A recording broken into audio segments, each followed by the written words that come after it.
you, brother. Nah, but No, I got you. I guess back to where we were just talking about earlier, like the thing with, I guess, Dallas Police Department. Yep. Back in before 2019, before COVID, they were getting classes, academy classes in every 2 months with a range of 40 to 50 people, which is, I guess you can say, kind of big. But after COVID, it kind of died down. Yeah. So I would say everyone been saying the average is about 25 to 30 people per class. Yeah. And I'm in class 400. So like the news was there today, Channel 11, talking about like how it's the 400 class and it's the first time we've had a class over 50 since 2019 and all that stuff.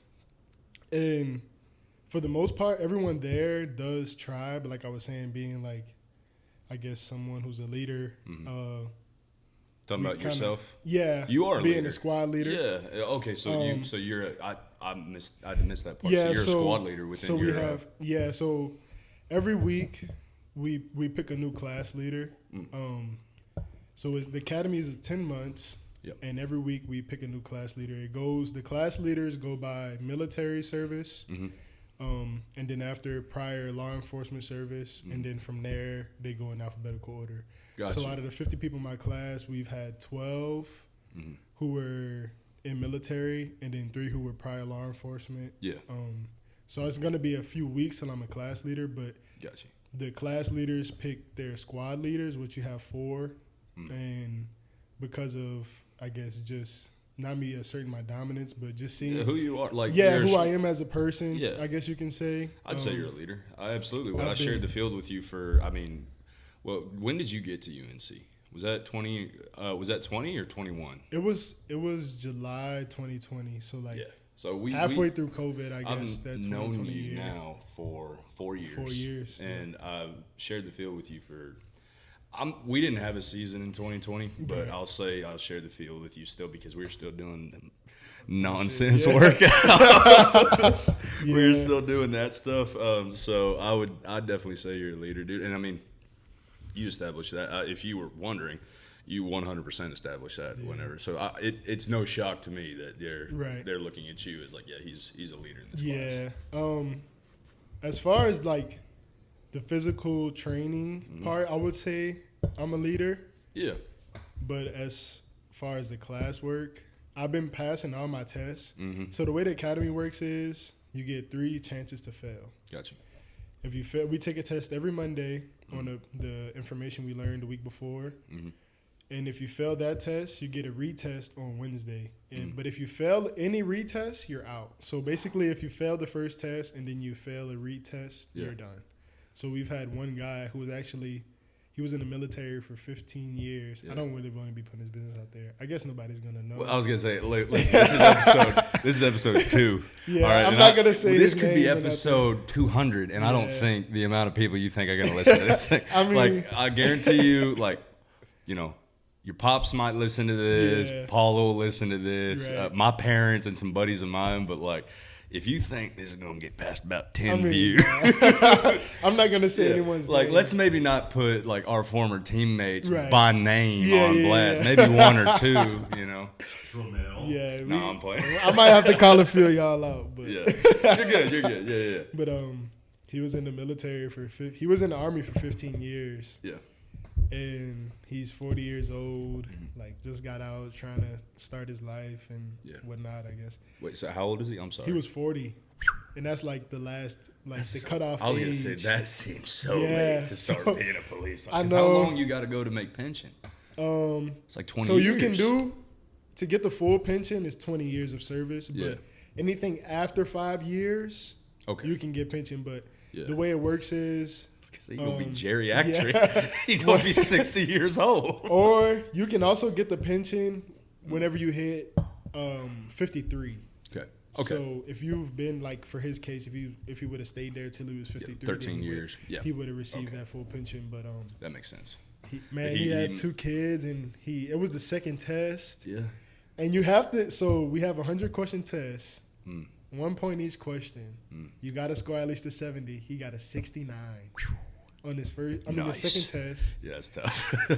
69. He just missed about one, and then he takes the retest. And some people failed the very first test, and they said, "Oh, like the retest. If you take the retest, you're gonna be fine," because the people who failed the first test took the retest and said it was the same thing. Yeah. So I think Somebody the second lied test to we his took, ass. like 3 or 4 people failed, Yeah. and they were like, "Oh, like we're gonna be good," They said this, and they completely changed it up, and it was like nothing was the same, I guess, and he was just kind of unprepared, and unfortunately, he's not. I feel bad now because I was laughing and like this man's got kids. Oh, yeah, like, no. I feel a little But bit I mean- bad. Like he could always go be like a security guard, mall cop. Yeah, I think they have Something him like that.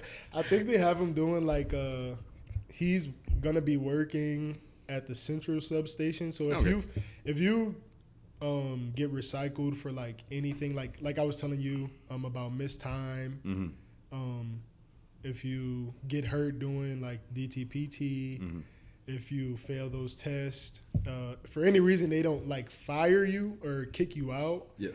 You can retry in 6 months, and they'll offer you a job within one of the stations. So I think he's working at the central substation, where he has to like, I guess whenever officers get out of their gear, like he's fixing the gear and stuff. Sure. And it's not like the best job, but something to keep him in tune with different sergeants and different people. Yeah. And are you able to go back through academy if you fail Yeah, at some so point? Okay, so he'll be he's 40 though. So Yeah, but he's still. I think they were saying, because I asked one of our senior corporals if he was going to be able to to reapply and go through the process again, and he said yeah, just because I guess he's already done it, and he's also taking that job. It's not like, I guess within the 6 months he's gonna go do something and commit a crime. Like he's still gonna be working for the city, so it's like you got to be very careful. So I'm pretty sure he's gonna be fine. I got you. Okay. Yeah. And have you failed any tests yet?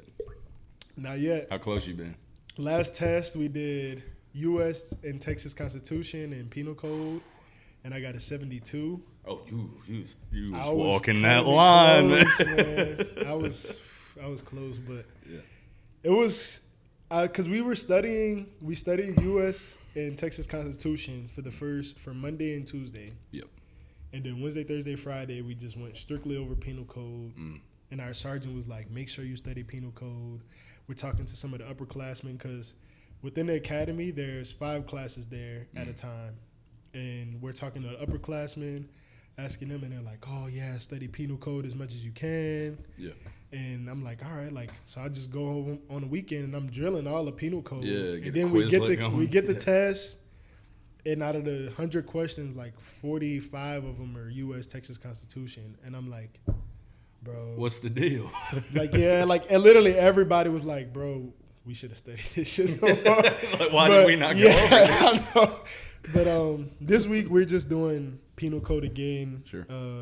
Chapters 23 through 36, and it's basically about crimes against persons like theft, robbery, assaults. Yeah, Texas has some of my favorite laws in the world. It's very beneficial. There's 2 sure. that I really love. It's constitutional carry. Right. You're familiar with that, and then mutual combat law. Yeah. You're familiar with that as well. Definitely, For those who aren't familiar with that, if we're at a bar, me and Glenn, which this would be stupid of me to do, but if we were at a bar and we walk outside because we needed to talk about something like men, and we can declare mutual combat, which means that we can just go fight. Yeah. We can go fight, and nobody can break it up until somebody's won. Yeah. Yeah. And in some states, and I'm not a fighter. I'm a lover. right? Man, but yeah. at the same time, I mean, in some states, like just learning about different laws, like we had to go through this scenario. We have this thing called RBT, reality-based training, and I want to say last week or sometime this week, a 19-year-old kid at USC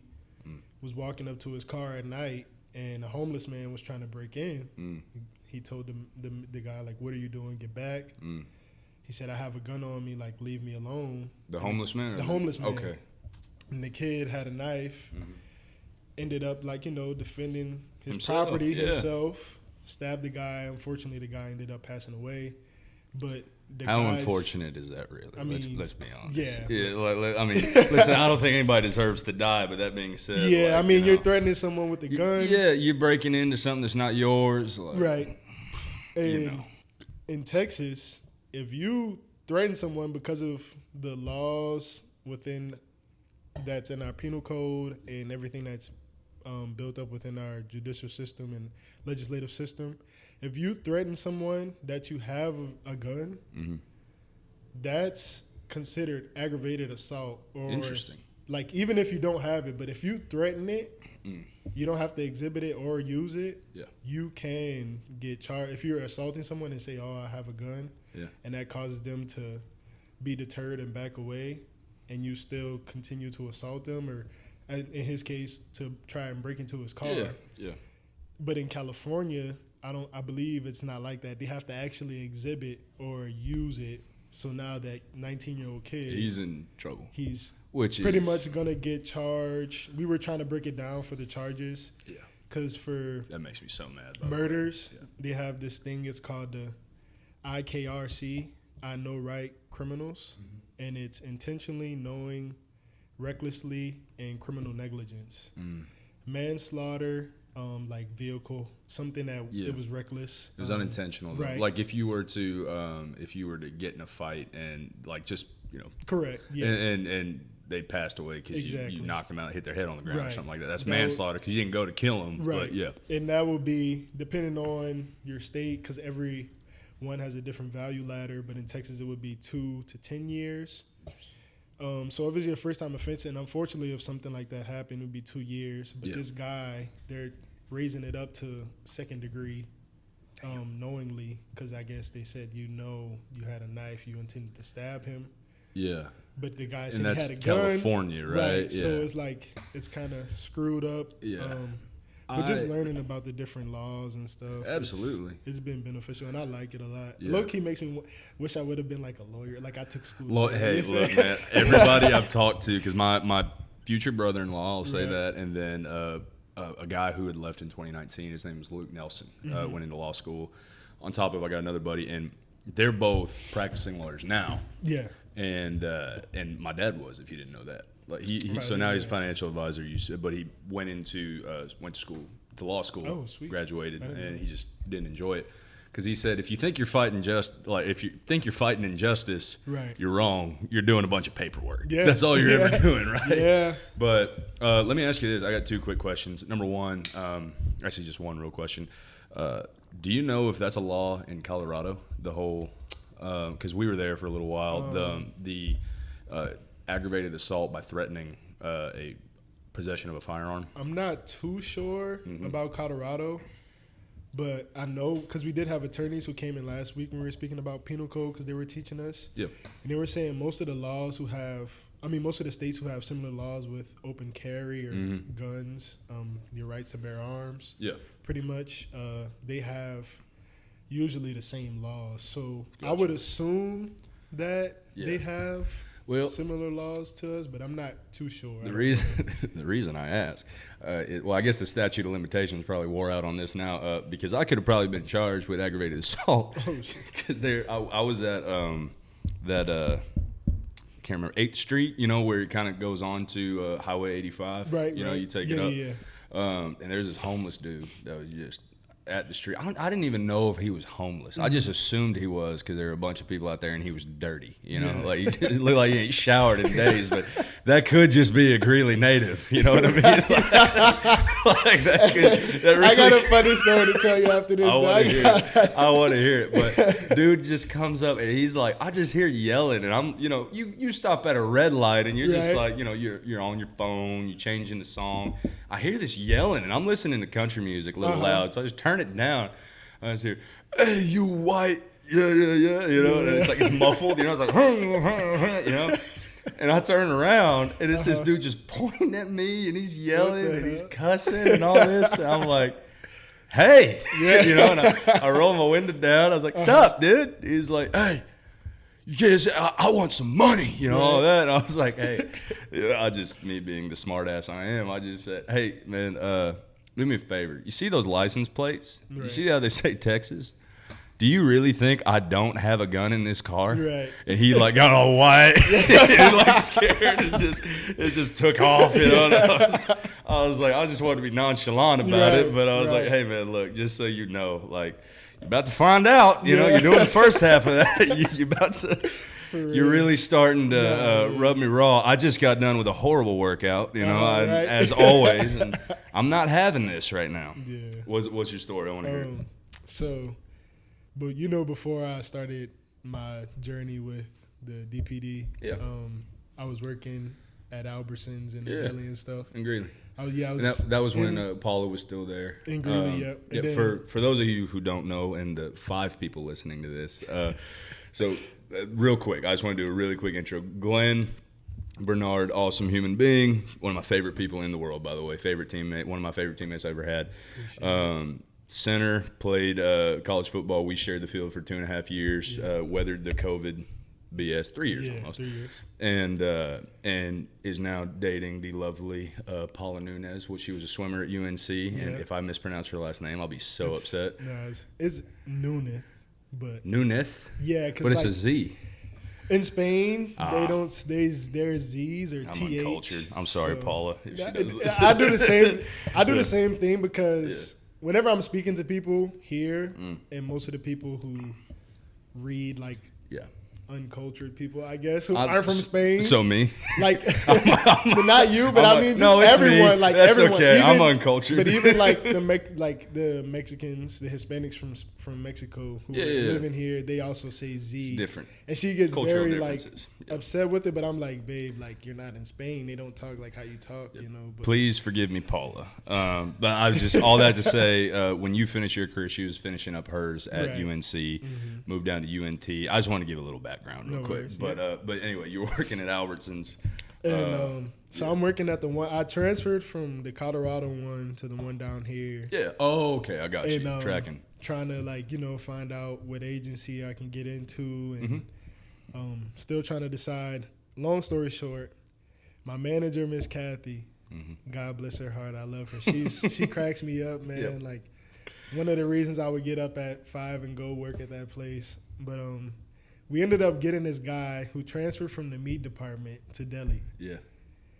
This guy would come into work every day, dirty apron. He just looks horrible. His hair, his teeth are all messed up.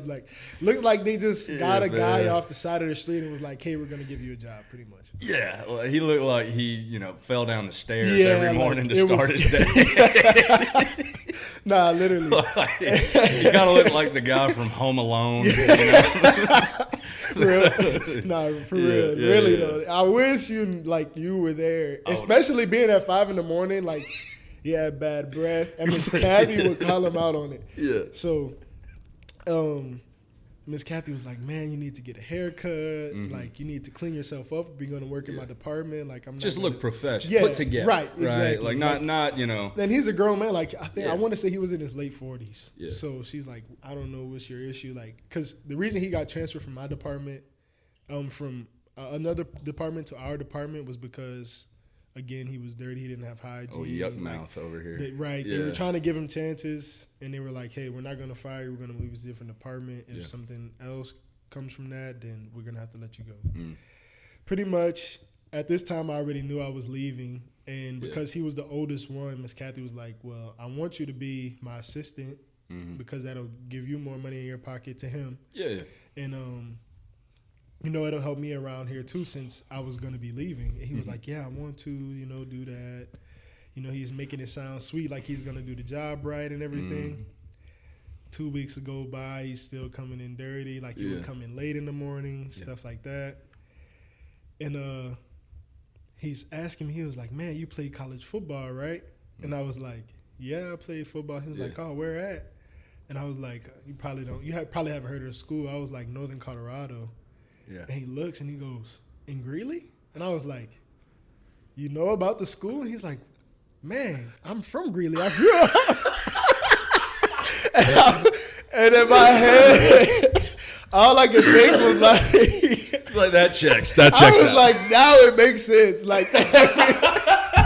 Everything is added up right now.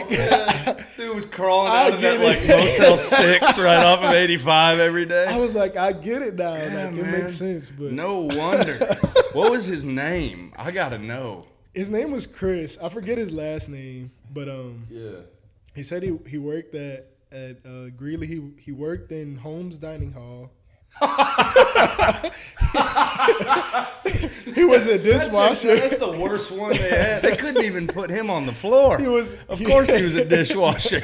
He was a dishwasher at Holmes Dining Hall for 2 years. Oh my God. He Lived in Harrison. Yeah. That's got to be where he lived, dude. He had to be.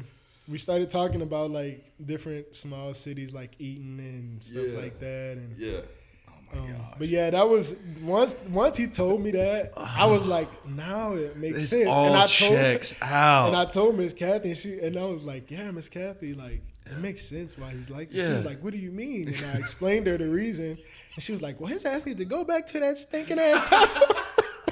Dude, it's that town. He probably looks like that town smells. Yeah. I guarantee you, like it's.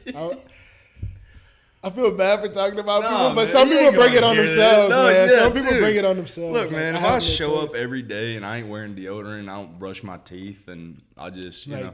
don't shower. Yeah, Like, come on. and you live in Texas? Yeah. It's hot here, man. It's bad. The only place in the U.S. I think has worse heat weather is where you're from. Yeah. Yeah.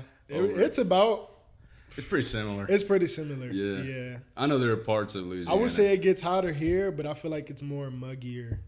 Like it gets more. It's definitely more muggy. Muggier for sure. Y'all are on the coast, Oh man. yeah, man. You walk out and immediate sweat, but Dude, yeah, I was gonna say I've been to Louisiana 2 times. I loved both times. It's great. I've driven through it a couple but times. I love Louisiana. It's like some of my favorite people are from Louisiana. But man, I took a shower, and if you don't intentionally dry off, you don't dry you're not off. going to. Your showers do not just take. Yeah. Like you take a shower, you just walk. Like if you just think you're gonna air dry, you'll have That's moss not gonna growing on your ass by Friday if you showered Monday. If you don't dry off, you're gonna sweat so much that you're just gonna hop right back in the shower. Like you have to take a cold shower, and you have to get under.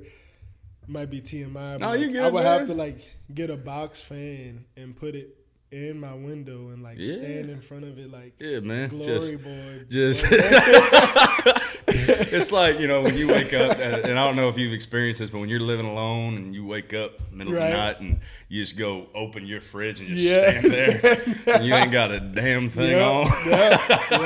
And the only reason you do it is just because you're a man. Yeah, because you can. And you can get why away. not? Oh, yeah.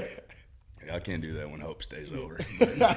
When she's not here, I'll guarantee you, when you wake up in the morning tomorrow, you just know. I want you to know that sometime within the last couple hours, I went and did that. I mean, if I could, I would too. Yeah. If I could, I would too. No. All right. I want to talk to you about a couple things because, as I said, we shared the field for a little while. I'd love to hear. First of all, I've had one of the things I really want to do with this, and this is something I shared with Grant. He was on that first episode. This is number 2. I really want to introduce people that I've just, number one, have poured into me, but there's just I genuinely want you to know you have a really cool story, and you are an awesome human being. And I just want people to hear, get to hear some of that stuff, and get to see Glenn for who I know him as, and like I said. 4, maybe 5 people are going to see this, but those 4 or 5 people, I just want them to kind of know. So I kind of want to start from the beginning, especially given that you and I come from those football backgrounds. How did you get into the sport? Like, who was it that instilled that love for it in you? And just walk me through it. Before we start, do you mind if I get another one? I'm gonna need that watermelon. You know me, man. And you tell everybody at home that it's not me who made that joke. Oh no, man. Hey. Because I'm gonna be over here getting in trouble. RJ gonna hop on this thing. Oh yeah. Like, hey man, he's racist. Nah, RJ's just he's just a dick though. I don't care. Are we allowed to curse on here? Okay, I just don't want to. Like, there's a few words. But would you prefer me not to? No, you say what you want. All right. I mean, my parents may watch this, but they love you. And they don't care. Like, my dad played college football. Like, there's 3 words, and I'll text them to you because I'm not going to say them, that I would maybe suggest avoiding. Gotcha. But aside from that, you're good, man. By the way, RJ, if you're listening to this, and I hope you are, man, you got to hit that gym, buddy. Yeah. You got a big neck now, dude. You out there in Mexico getting a little chubby, my boy. Big back RJ out here, dude. He's been sitting at his desk, man. Oh, man. Need to go hit Gold's Gym. Yeah. No, all jokes aside, like you sit behind, you get a desk job. Yeah. It's different, man. You got to intentionally stay in shape. Yeah. By the way, before we get into your football journey, how's your body holding up with the police academy stuff? Like, especially playing O-line, like that's some wear and tear, bro. Yeah. I play D-line and I feel it, so I imagine it's only worse for you. I would say as far as the academy goes by itself, it hasn't been too strenuous on my body, but we have this thing.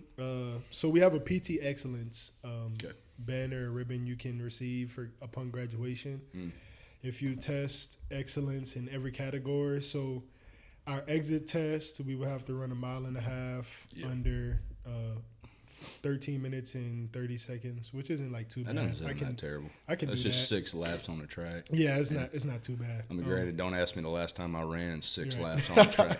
I'm a sprinter. I've been running a lot, so I'm not too concerned about that. Yeah. You have to do 50 push-ups in a minute. I can do that. You have to do 45 sit-ups. No, 45 sit-ups.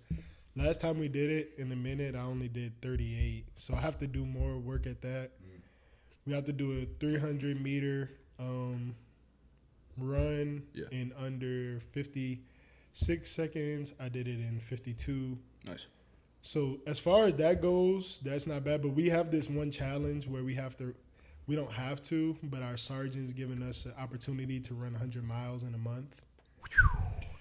And I've been trying to do that, plus everything else. So when I get off, I go and run. Yeah. And that is like my legs are done right now because I want to say this week alone I did 24 and I still have the weekend to go. But I started a week late. Yeah. So I was breaking it down 30 days. You're going to run like 3.4 miles a day to make that 100. But that doesn't sound as bad. Yeah, it's not too bad, but because I started But you got to do it every day. Yeah, you got to do it every day. But because I started a week late, it's obviously going to be more. Geared So up. Yeah.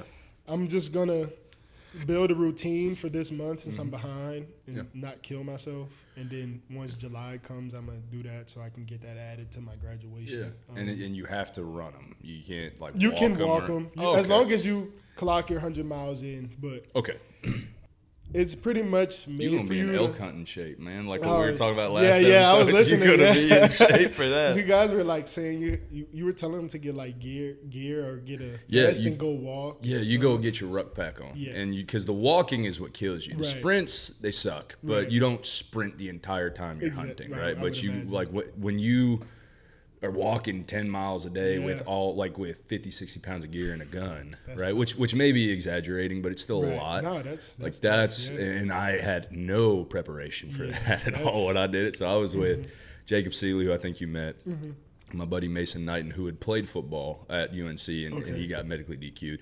One of the coolest stories you'll ever hear. He is also, man, he's something else. You would have loved him as a teammate. Right. Strictly for pure entertainment.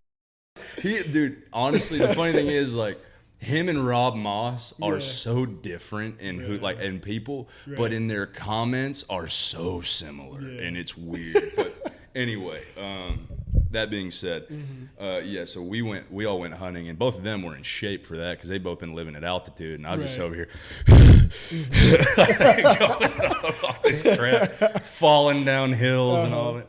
Anyway, so you were talking about the 100 miles, like you're gearing up to get that done. Yeah, but just trying to stay in routine with that. So my body, as far as like I said, the academy, it's been fine, but just adding that onto it has been kind of killer. But how often y'all getting drug tested? Is it the same of like NCAA drug tests, or is it more just street drugs?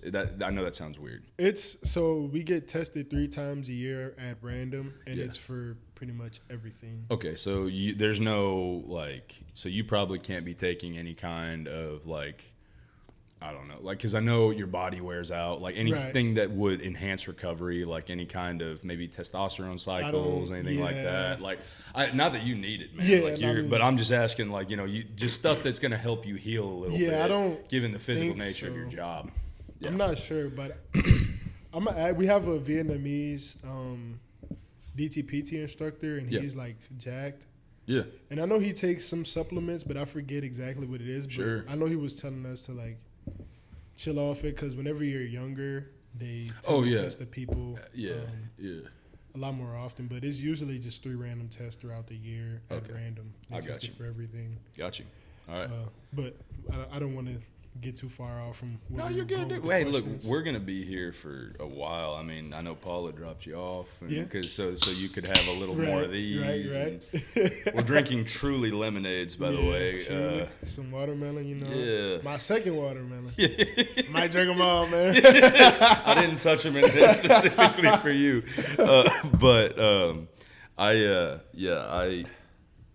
I wanted to go over a little bit. Like I said, we can be here forever and talk about everything. Like, and this will not be the only time you're on this. I just enjoy.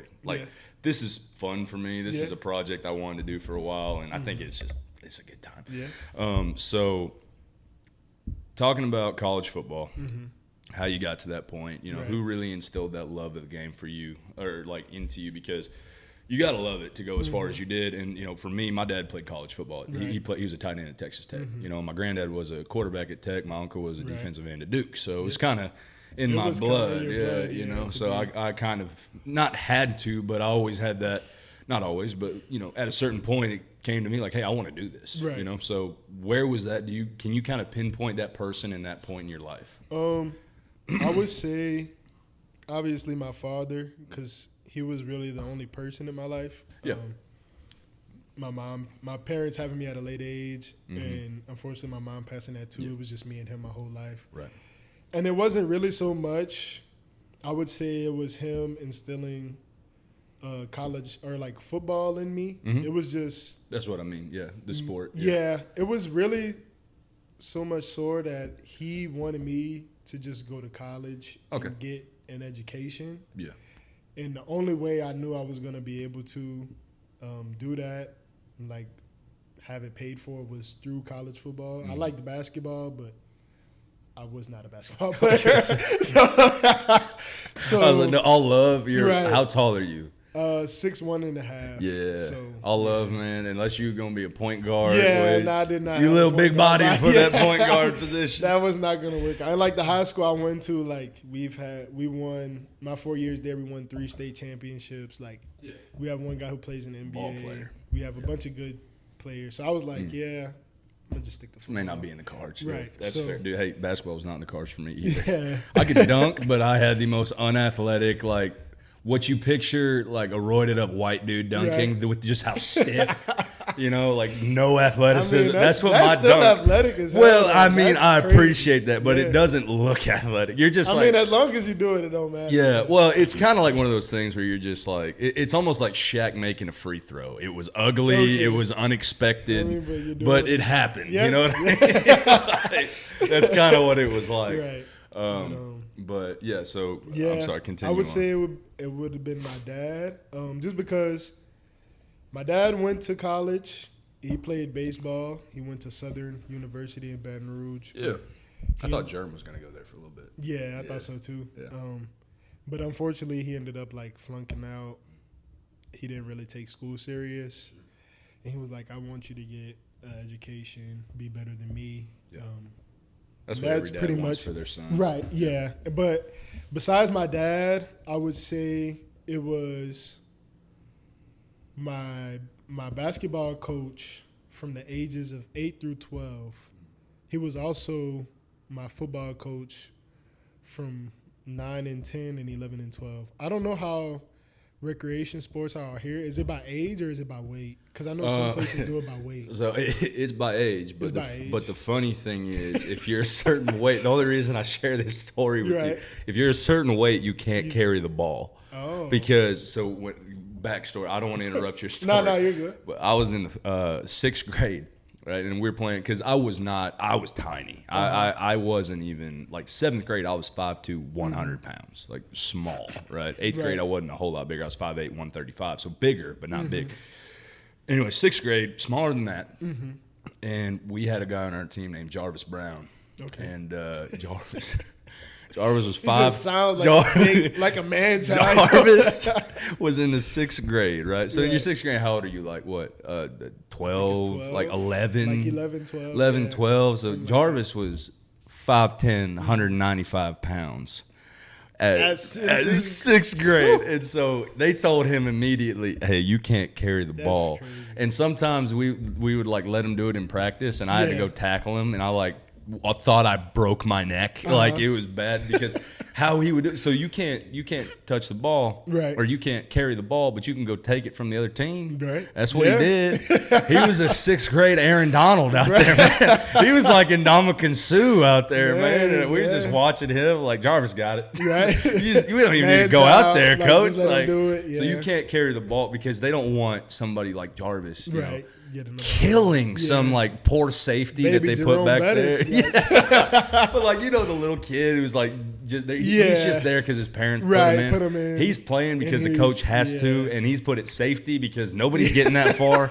But like you see Jarvis Brown barreling down the field, like he's gonna kill that kid. Yeah, that's not gonna be pretty. Yeah, no, dude. look like BJ Raji, you know, like picking off the ball and taking it to the house. Yeah, but. Dude, I'm not even. I will find a picture for you. This kid was giant. Jeez. Now, granted, he got to like high school, and he was 5'10", or he was like 6 foot, 230. So he did like very little growing between those times. But yeah, it was crazy. But yeah, so we did it by height. Okay. If you or age, excuse me. But if you weigh a certain amount, you can't carry the ball. Gotcha.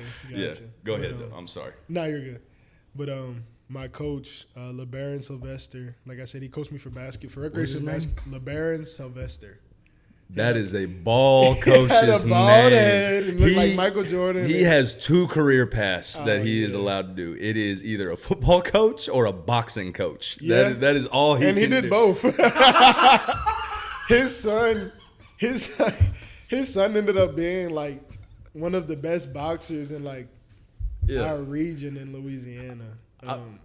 But I'm so proud I was right there. And I want to say now he's a reverend. Okay, well that's the third profession. His kids are all grown and like moved away. And my dad like runs into him. He's like, Coach LeBaron wanted me to tell you hello. I'm like, oh man. Coach LeBaron sounds like he wears like the old school like fedora situation. Does he wear that hat? He wears that. Yep. Or he wears like the visors. Yep, the visors. And he just has a puddle on his head. Like it's man. It was good times. He was a great coach. I love people like that. But he had 3 sons. His first son he had when I believe he was like 20, so that was his oldest. Yeah. And that son was an offensive lineman as well. And he would come out. He at the time when I was 9 and 10, he was starting at East St. John High School and would come and like coach us up as kids and stuff like that. And his son was a center as well. Mm-hmm. And ever since I was 5, I was I don't know. It sounds weird. You're good. I was a natural born like snapper. Like I can just snap the ball. It just came natural to me. Yeah, I get that. Since being a kid, like because it does not come naturally to a lot of people. Right. Being a center is the most difficult position. On the offensive side of the ball. I'm convinced of that. Which sounds weird, but physically demanding, I should say. The most physically demanding because being a QB is still difficult. But, But you're essentially the quarterback of the O-line. Yeah, pretty much. Yeah. And he would always tell me like, if you don't make it to the college football level with a scholarship, like I'm gonna be very disappointed in you. Okay.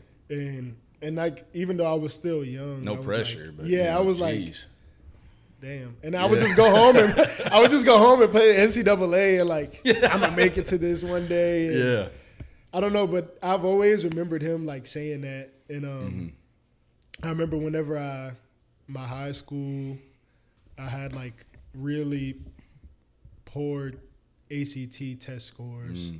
Ended up having to go JUCO. Sure. And then whenever I went JUCO, I haven't spoke to him in like a few years. I would see him here and there. Like I said, he lives in my parish, in my neighborhood. I would see him at the Walmart or something, talk to him, ask me how everything's going. And then I told him I was going to JUCO. And then I remember whenever I got my offer, my first offer was from North Carolina Central, HBCU. Yeah. He called me and he was like, man, like, I'm so proud of you. And I would say it was those two in my life, my dad and my young coach. And those are the guys that make you like.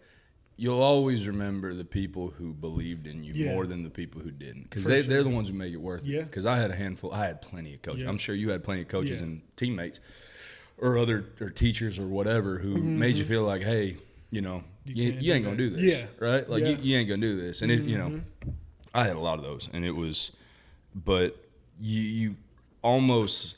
I heard somebody say this the other day, like playing from a state of anger. You know, when everybody's like, I'm gonna go show them, I'm gonna do this, like. When you play angry, you're good. For like those first like 3 plays. And then play 4, you're out of gas. You know what I mean? Like that sounds weird, but like you were so mad, and then all of a sudden it's 4th down, and like it's like 4th and inches, and you're like, I'm so tired. If they convert this is gonna suck. It is so funny because I don't know about you. But I know when I was in recreation ball, my dad was one of those parents who would be yelling all game, and he's like, I'm fucking 8 years old. He's like, stay on your block. What are you doing, son? I'm like, bro, come on. So I would be pissed. Chill. I would be pissed, and I would like take it out on the kid the next play and drive him like baby Michael Orr to the sideline. And then the next play, I would get beat because I was 8 years old and I was tired. And then he's yelling at me again. I'm like, dude. I was like, man. My dad coached my middle school team in 8th grade.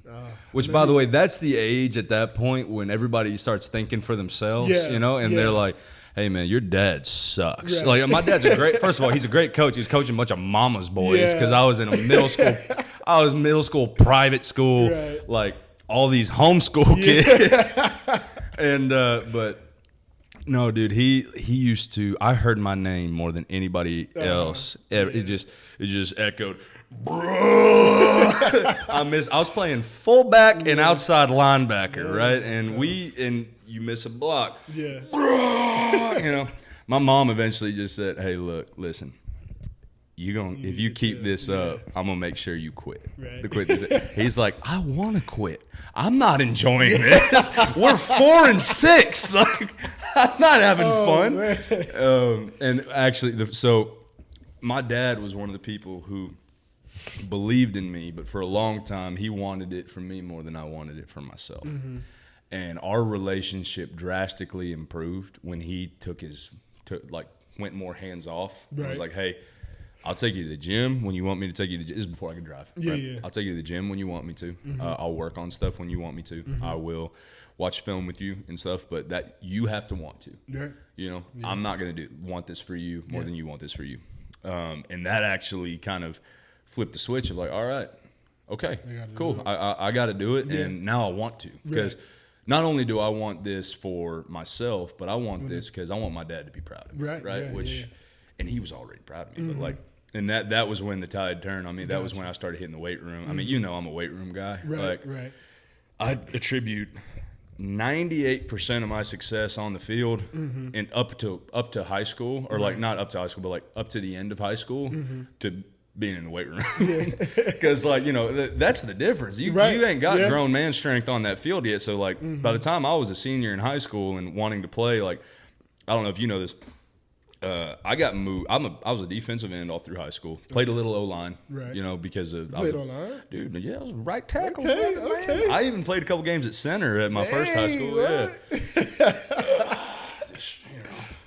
I'll show you some plays. I need to find that huddle film, man. I'll show you, dude. Like, I mean, look, man. It's just we were at a private school, and the first school I went to was not competitive in athletics at all. It was a little school called Coram Deo, and you know, it just wasn't right. And then I moved to Liberty, which was, you know, high classification of TAPS, which is Texas Association of Private School, you know.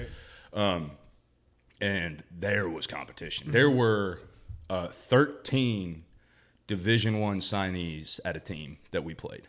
There were 3 to 4 teams that had 300-pound across the board O linemen. Like, and the reason it was that way was used to it wasn't open enrollment at a lot of schools, public schools in Texas. So let's say you got a 3-star, you got a quarterback who's a 3-star and he's a ball player, right? And he's a sophomore, but you got a 4-star junior quarterback.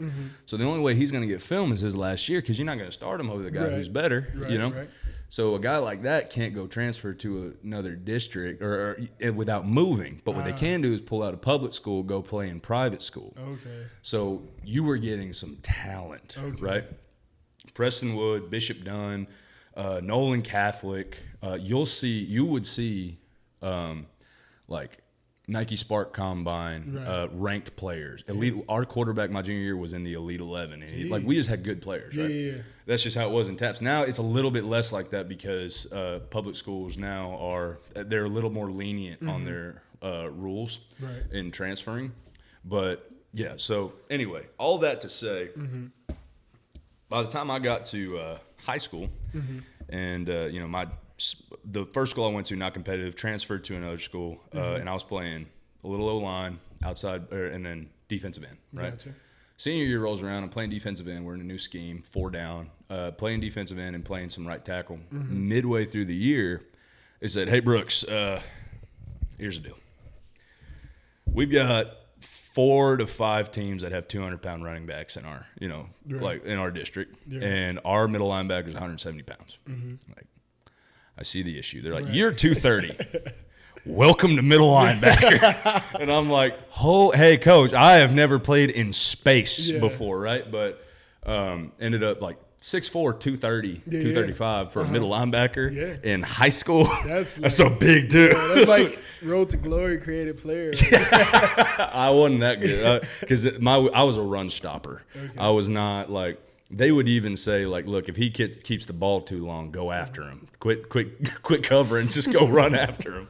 So, anyway, all that to say, like it wasn't until I started actually wanting it for myself and just spending time in that weight room and practicing and doing skill training, all that I, like, not only did my dad and I's relationship improve because he took his hand off and now he could just be there as more of a consultant than anything else. Right.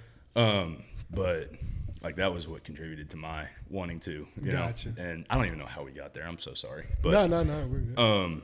Okay, so you talked about high school. You talked about you going to. So did you have any kind of offers out of high school as a center, or what were did you have any prospects, any official visits? What were you doing? So I took a visit to Nichols State.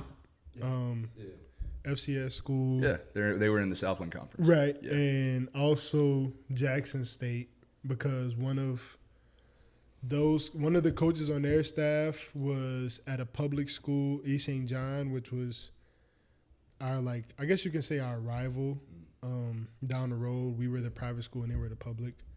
That was Dion's school, not at the time, but not at the time, but right? It became, but that one, yeah. Hey, you dodged the bullet.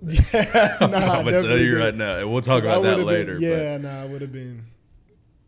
You're a good player. That's not the issue. Dion he's an ego, right? And I like Dion. I like Dion as a player. I always liked him as a personality. But I'm starting to hear and see some stuff as him as a coach that makes me kind of like.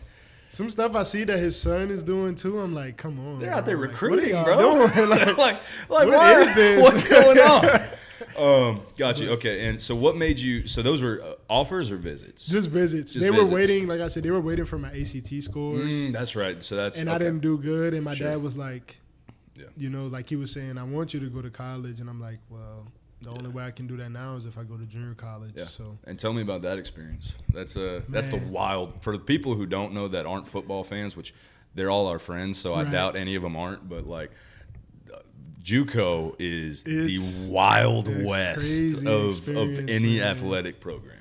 Crazy experience. So for junior college, there's only junior college football in 5 states. 4 of them. There is? Yeah. So I swore. So it's go ahead. Mississippi. Yeah. Texas. I think there's 2 or 3 in Oklahoma. Yeah. There's 1 in Utah, and then the rest are in Cali. So how did I not know that? All in total, there is, I think there's 120 JUCO schools, and 65 of them are in California. So good night. So take your pick, right? Yeah. So but the ones who, all of them that aren't in California are scholarship. Yeah. So. Because I had bad ACT scores, those people who get offered junior college, or maybe like their senior year when they're fourth or fifth, they're like 4 stars, 3 stars, whatever the case may be, and they already know they're gonna go D1. Like they have a few offers, but they don't have the grades. Pretty much, if I was gonna go to, let's say for Texas, for example, like if I was gonna go to like Texas A&M as a 3-star, and they're like, "Hey, go to Tyler JC. Like we have a Blinn coach over or there. something like that. Yeah. Like go there after you do your year and a half or whatever the case may be. Like because they have a great relationship with that staff already. We know what we're gonna get. So usually that's how it works. And I didn't have any, I guess, pull or connection with anyone within the offer junior college. So my only opportunity to continue college football was to go to California. Yeah. Put my film up on Twitter. Got a few DMs from a coach. Ended up leading me to Fullerton, California. It was the craziest time of my life. Yeah. But probably like one of the best times in my life as well, just because everybody there were all going through the same struggle. So like you really tend to grow like a brotherhood with those guys for sure. It's like basic training in the Army. Like the two things, like all jokes aside, like it's just it was. You remember Tava? Yeah, right? yeah. You remember Tava? Tava coined a term with me that he would always, and it was funny. Like he would send this via meme, and it's just a frog, Right. and all it says is "embrace the suck," which is like it's so on par for Tava. Tava looks like the scariest human being you ever meet, Right. And then you talk to him, I was like, "You are a puppy dog. Yeah. you are like a duckling Literally. in a lion's body." Like Tava's Tongan, and Right. his full name is Malikiola Fakatava Finau. Damn. And I didn't first of all, even know Tava that has a was his full switch, by name. the way, that you're just like you hit that switch and he's the He's scariest going, human man. being. I remember one day Tava got pissed at practice, and the next play And you had to he block damn near him. put me out, bro. Like I was seeing just man little stars, birds. the dude. birds. It was Bro, he was I crazy. don't even remember what made him mad. Probably Coach made him T. mad. Probably Yeah, Coach probably, T just telling but- him like lies. Man. Like we had a terrible coach.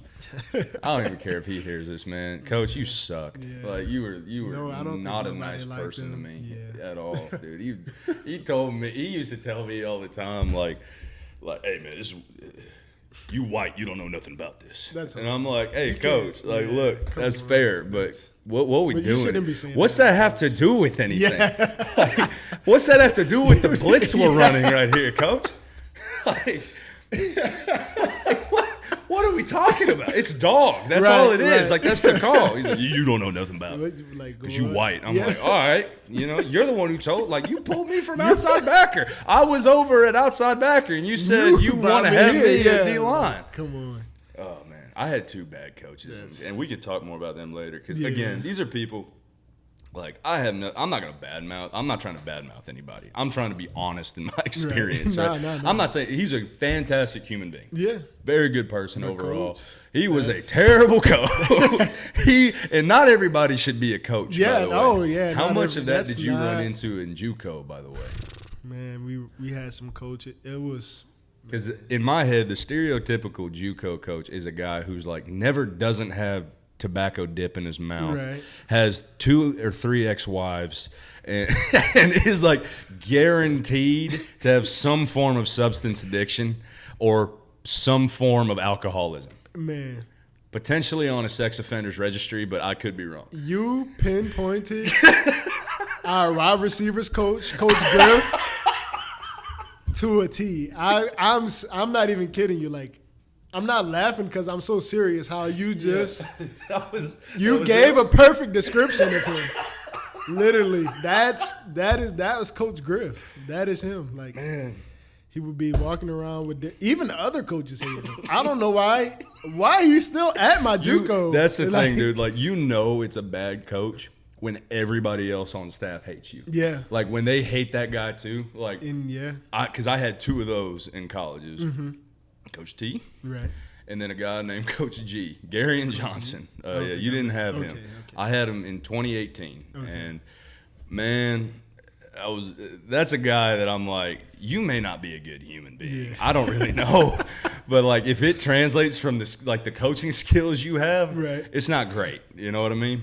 And I gotta tell you a story, not about him, but I'll tell you this later. But anyway, so like there were some rough coaches, and because they're also in like what I've learned is people that are coaching in JUCO, right? They're either trying to get to a bigger coaching spot or were at a bigger coaching spot, had a big scandal, right. and are now they can't coach anywhere for like 5-6 years. Yeah, have to go much. down. Yeah, we had one coach like that, Coach Austin. He was from he coached at UCLA for a while, and I forget what happened, but. Something bad. Yeah, and then he ended That's up like at fight our a school, player bad or like something yeah, like that. Yeah, he ended up he usually gets a lot of DBs out for us though. They're good. So it's really based, at least for our JUCO, it was based on who your position coach knows to get you out. But Coach Griff, the only reason I would say they kept him on staff because, like I said, every other state besides California does scholarship. So in California, the way it works is you go there. If you get Pell Grant, you use Pell Grant to pay for your classes, and then everything else is pretty much out of pocket for your first year. And then if you do a second year, you get this thing called a biography waiver, which declares you a California state resident, and you get your second year for free. And then you keep your Pell Grant, use that to pay for like your rent, housing, stuff like that, pretty much. Yeah. So for my first year, I had to take out like loans and stuff. But the thing with Coach Griff is because it's not scholarship, he lies to people and gets them to come there. So like my roommates, man, like, and for me it wasn't that scenario. Like my dad was like, if this is where you want to go and we have to do it, like we're gonna go down there and check it out and stuff. So I want to say it was during Mardi Gras break. We got a week off, but time out. That's a thing in Louisiana. You get a break from Mardi Gras? Yeah, we get Mardi Gras break. Is that spring break or is it? No, we get it. We get spring break, Easter break, pretty much. That is so cool. We pretty much get like a free week to party. Yeah, man. You just go get a king's cake with a baby in it and just go have a good old time. Everything. So beads. You just see a naked dude out having there fun. on Bourbon Street. Like. Seeing some boobs, you know. I mean, that's like every high school kid's dream. Like we were in high school, man. We would be walking. Wild. I did not know that. Yeah, that's hilarious. I'm sorry. Keep going. That's crazy. Yeah. Instead of like, doing the Mardi Gras thing we do every year, my dad was like, we're going to go down to California for 3 days and see what this is about and like, try to learn more about it. So went to the school, like met the staff and stuff. So I kind of knew what I was getting myself into. Yeah.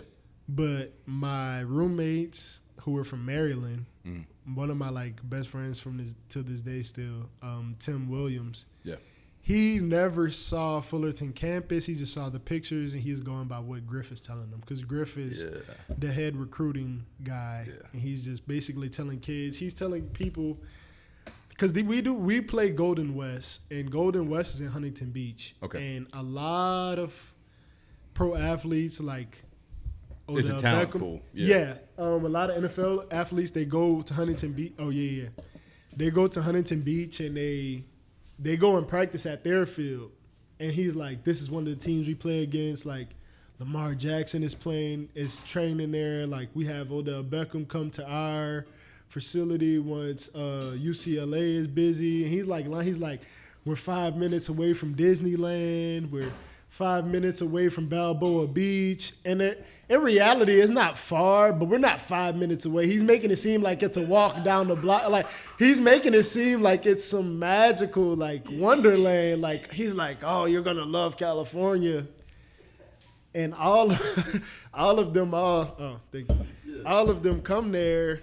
And they're like he's making it seem like, oh, you can walk to campus, and which granted you can. That'd be like them saying you can walk to the mountains from Greeley, and it's 2 hours away. Yeah, pretty much. Yeah. So people come out there and they don't have vehicles. They have to take Uber pools together, and they have to like walk. And granted, I had a truck, so like I literally had Tim, James, Cam, Farmer inside my truck, Alan, Curb.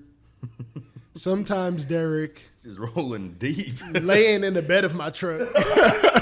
after practice, because they would be riding their bikes and they're like, we get out of practice and they're like, just so tired, bro. And there's like a lot of hills where we were, and they're like, man, my legs, bro. Like, can we please hop in your truck? I'm like, yeah, bro. Go ahead, man. But that's so real. That's so real. But that is, man, that's what friends do, man. But back to Griff, yeah, he was just like lying about everything, and California, like I said, it was great, but it was tough. Yeah, man. It taught me a lot about life for sure.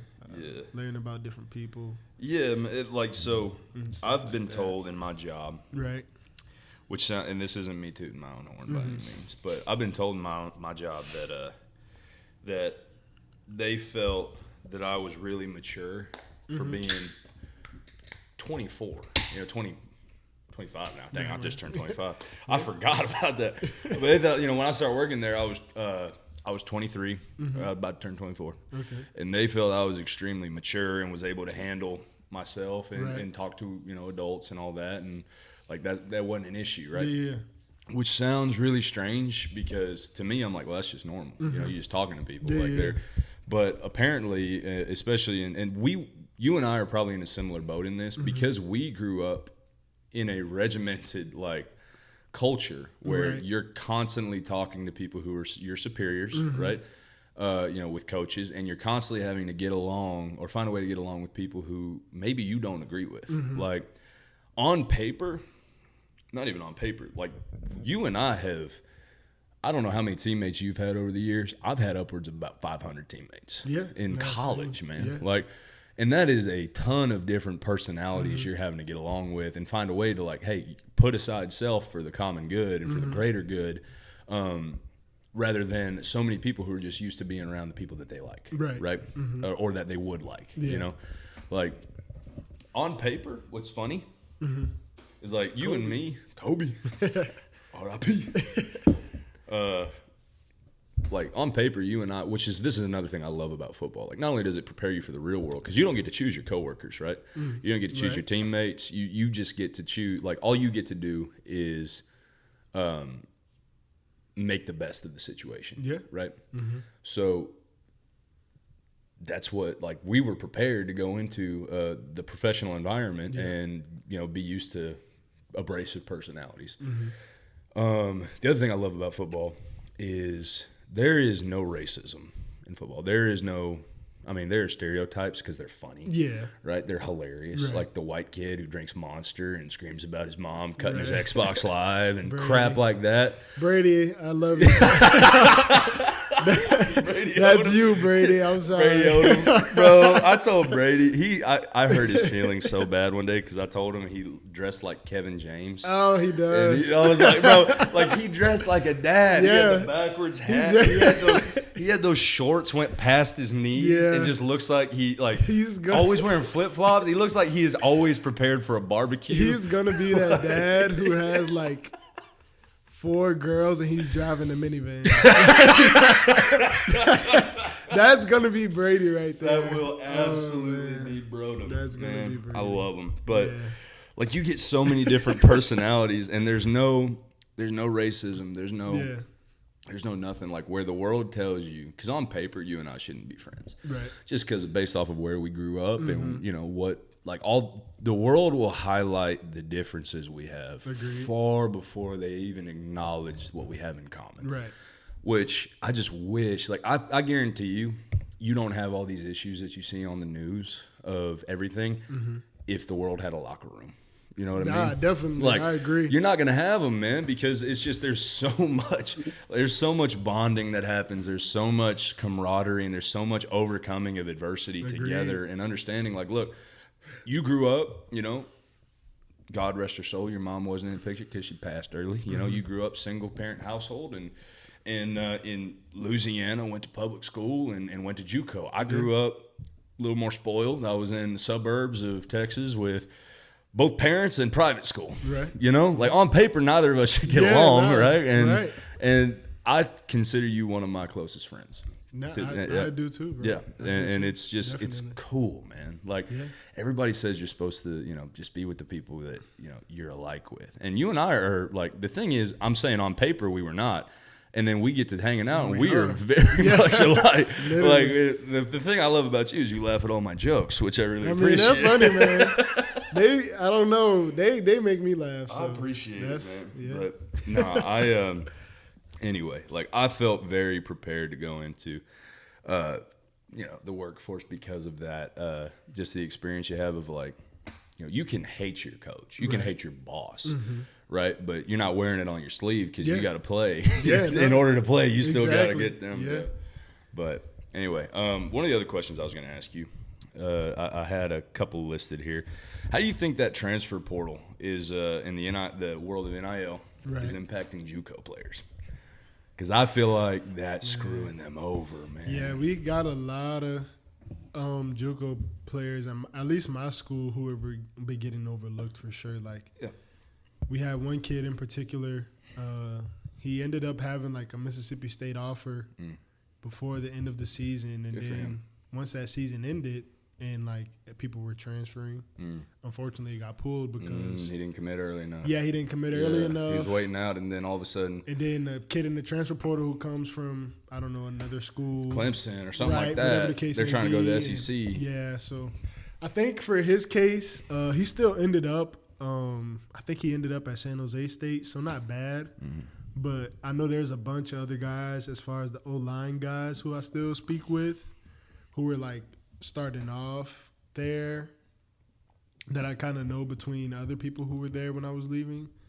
I like follow and keep up with them on Twitter. Yeah, they have not been getting anything, and I'm like, it's real. I feel like the NIL with the transfer portal, it's kind of killing, because it's either you're going to be a top high school prospect or you're going to be a transfer portal. So. It's going to start, I think, here soon. If it's not controlled or put any kind of legislation is put on it, I think it's probably going to – JUCO, it's going to impact first because you're able to build an entire team with experienced players from other conferences, right? Like the Mississippi State, offer gets pulled because they got a guy from Clemson, dude from Duke, all right? Like schools that are still – they may not be at the SEC level, but they had talent and they had got time, right? Yeah. And then you're going to get, so it's going to start with JUCO because there's no longer that need for experienced players to come in that just are getting their second shot, right? Then it's going to hit D2. I mean, it's D3 I love, and I've got a few buddies who play D3, and I'm not suggesting it's not. It's still competitive football, and I've said this forever. You have to love football to go D3. No, yeah. You have to love it because there's so little – there's so much less – benefits and just there perks to going D3. Oh, so yeah. you gotta love it. Same with NAIA, right? So you gotta love it. Yeah. But I'm not gonna say it's gonna impact them because most people aren't like. If you got a D3 football team, nothing wrong with that at all. But that's not really a revenue sport. It's not at all. So it's not really they're not really getting impacted. But then it's gonna hit D2. Division II is just gonna have less. It's going to get less funding, and then you're going to get less players, and it's going to impact the caliber of player you can get out of high school, out of JUCO, whatever. And then it's going to hit FCS because FCS, unless you're a school like a Montana or Montana State, and especially with these conferences moving, because I would imagine I don't see North Dakota State, Montana, I don't see them staying in the Mountain West. I mean, or in FCS, in the Big Sky. Yeah, they're probably going to move. I can see it. Or they're going to be the new Pac-12 because they have the funding for it. Yeah, they have the following. They have following. Like they have everything, and that Pac-12 isn't there anymore. Yeah, everyone in the West, could they join the Big 12, Pac-10, whatever the hell they're doing now with these conferences, but I could absolutely see that happening. I can see it in a few years. The FCS is going to diminish because even Kennesaw State, you got Holy Cross moving up. Holy Cross moving up to? I believe so. I know to FBS. Yeah, I want to say they didn't even give out scholarships. I thought. Nah, did they? Yeah. I'm thinking of Valparaiso and Drake. Those two schools. Okay, yeah. I'm thinking of them. I thought they were in that same conference. No. Yeah. So, Holy Cross is in SoCon. They played against AD school, Furman. Yeah. They used to play against James Madison. Oh, okay. So Richmond. Yeah. Richmond, That type of conference. But I know because I know JMU moved up. Yep. And, same with Houston State. Yep, same. So it's just gonna. It's just gonna everyone's keep going. gonna continue. Cause I think we're gonna see some D2 schools move up to D1, right? And then we're gonna see FCS, and then it's gonna start to diminish. Yeah, like it's just gonna be, it's just the writing on the wall, and that's if nothing's done, right? Because you have schools like Montana State, Montana, where those are the only football schools in the state, right? So those are always gonna have funding. They're always gonna have players. They're always gonna have people that want to stay home in their backyard. Right. That are talent. Like you saw Montana State. That is one of the most talented programs you will ever face. I wish we could have been. I wish Montana State could have been UNC. I wish I could have played at Montana State, that bro. Was, man, if you, oh my, that was that last year. You and I both played them. By the way, we were in shambles. You and I, our bodies were so done. I had that bad ankle sprain. You were more braced than man. you would go to practice. Man. You had 2 ankle braces, 2 knee braces, 1 elbow brace, 2 wrist braces. I'm like, dude, you were just braces and tape by the end of it. Like, I'm like, oh my gosh. It's like I knew this guy when he was young and spry.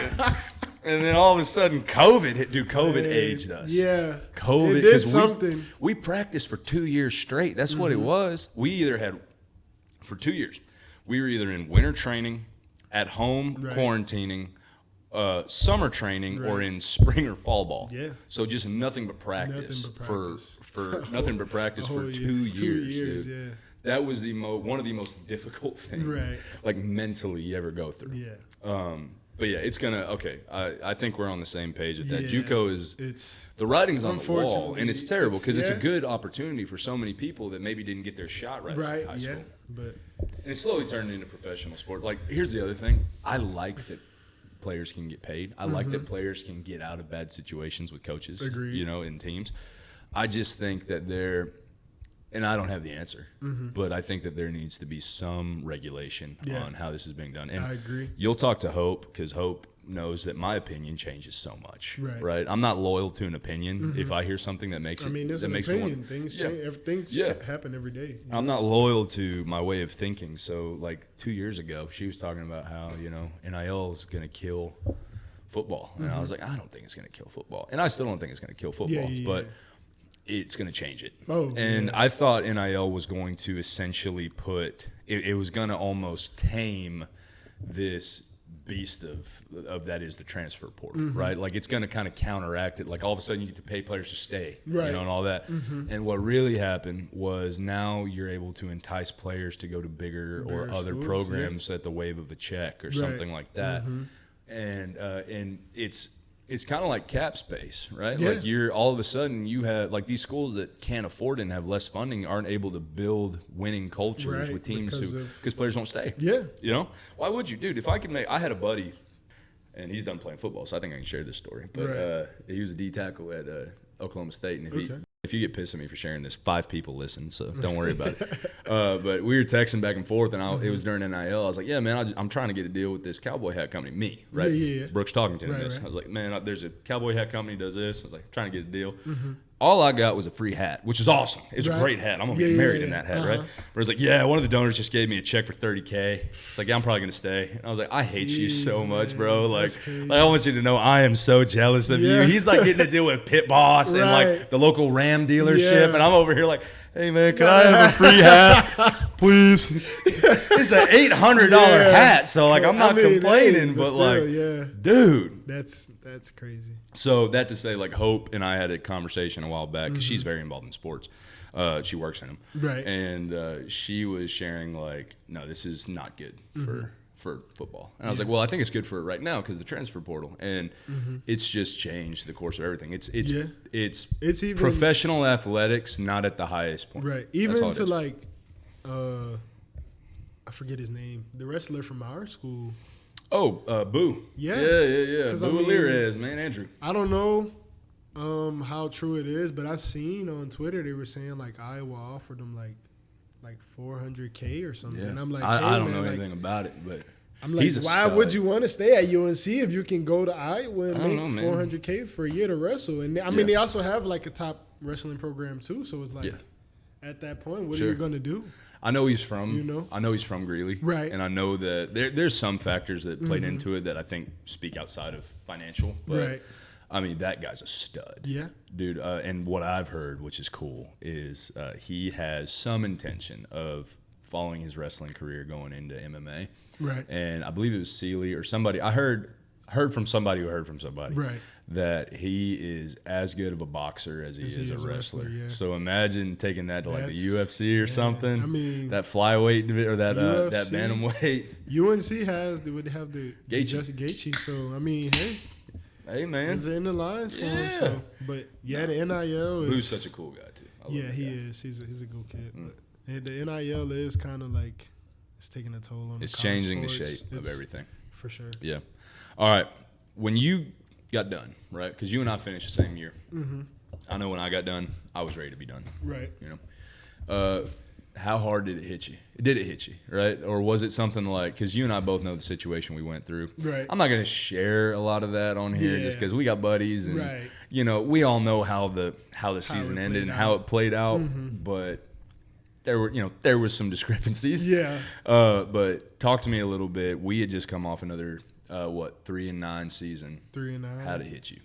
And I want to say it didn't really hit me as hard as I thought it was gonna hit me until the next day. Yeah. After we got back home from Eastern Washington. Such a bad loss. Because for the people out there who may not know, it doesn't really matter. It wasn't like I was going to make a huge, drastic difference to the team or whatnot.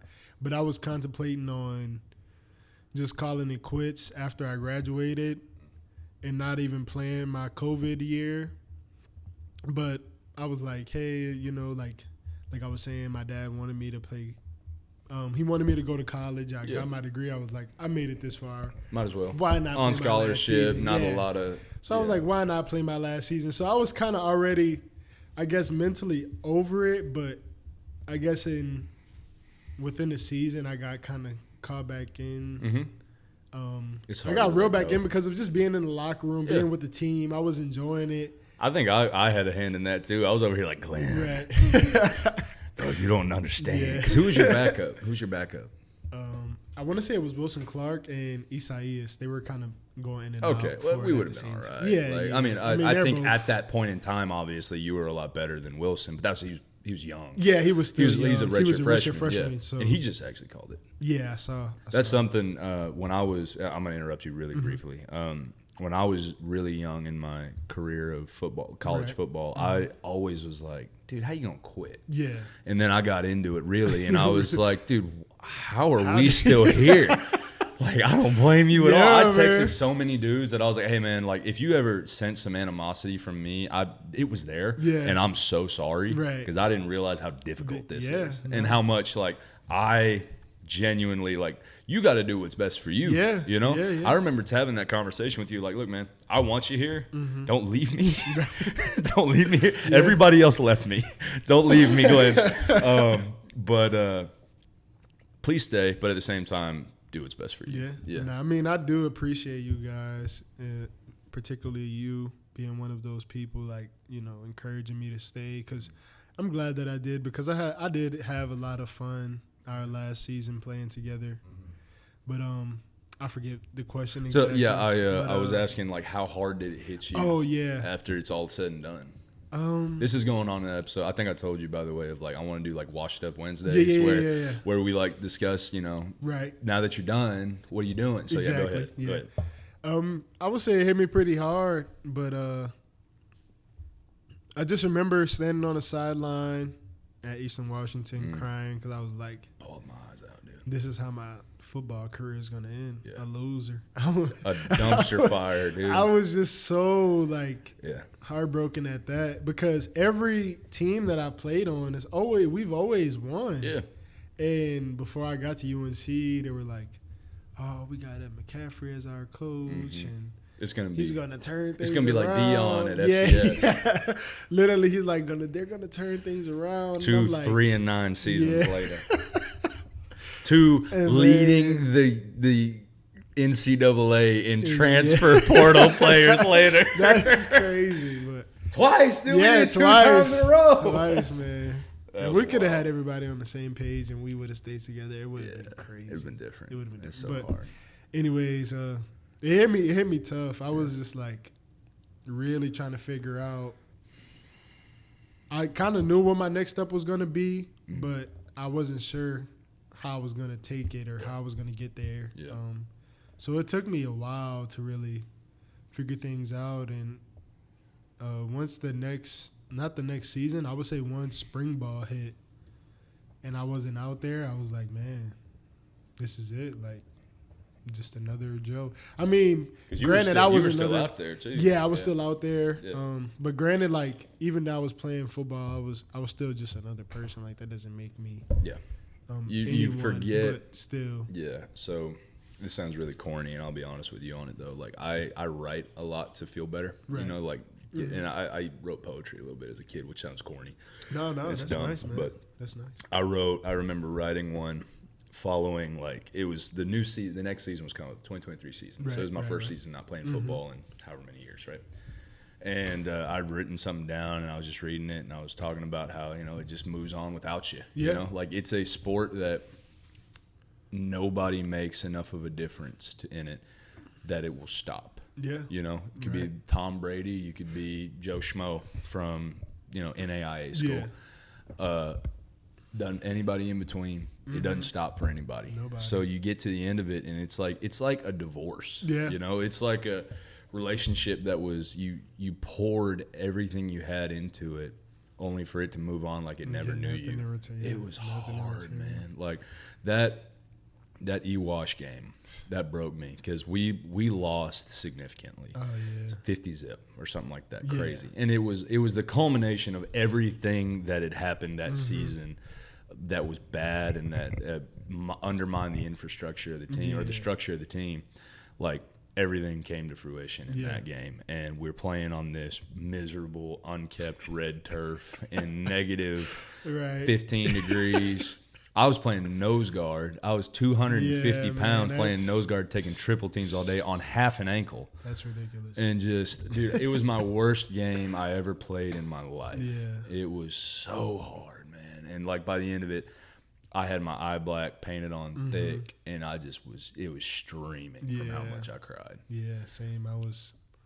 And at the same time, just given all that we had been through, given the last 2 seasons we had experienced, and by the way, for me, I never had a season where we won more than 3 games in my career, bro. I stayed, like, people don't understand. People come into Greeley and they stick around 2-3 years, and then you run across us OGs that were there for 6 years. Oh my gosh, man. Dude, that was like tough. It's like you were serving a sentence for a little bit, like. And I don't mean it bad. Like, I love Greeley, you know, and not the city, but, you know, I love so many of the people from UNC and you know, but just the experience you go through was so hard. Like, it's just difficult, man. So running up on that, it's hard, man. And, like, but there's so, like, let me reiterate this as well, because I don't want anybody to think I'm just crapping on where we went to school. Oh, yeah. Like, dude, I spoke at my commencement. Like, I spoke at my graduation because I wanted to, because I love the university. Nice.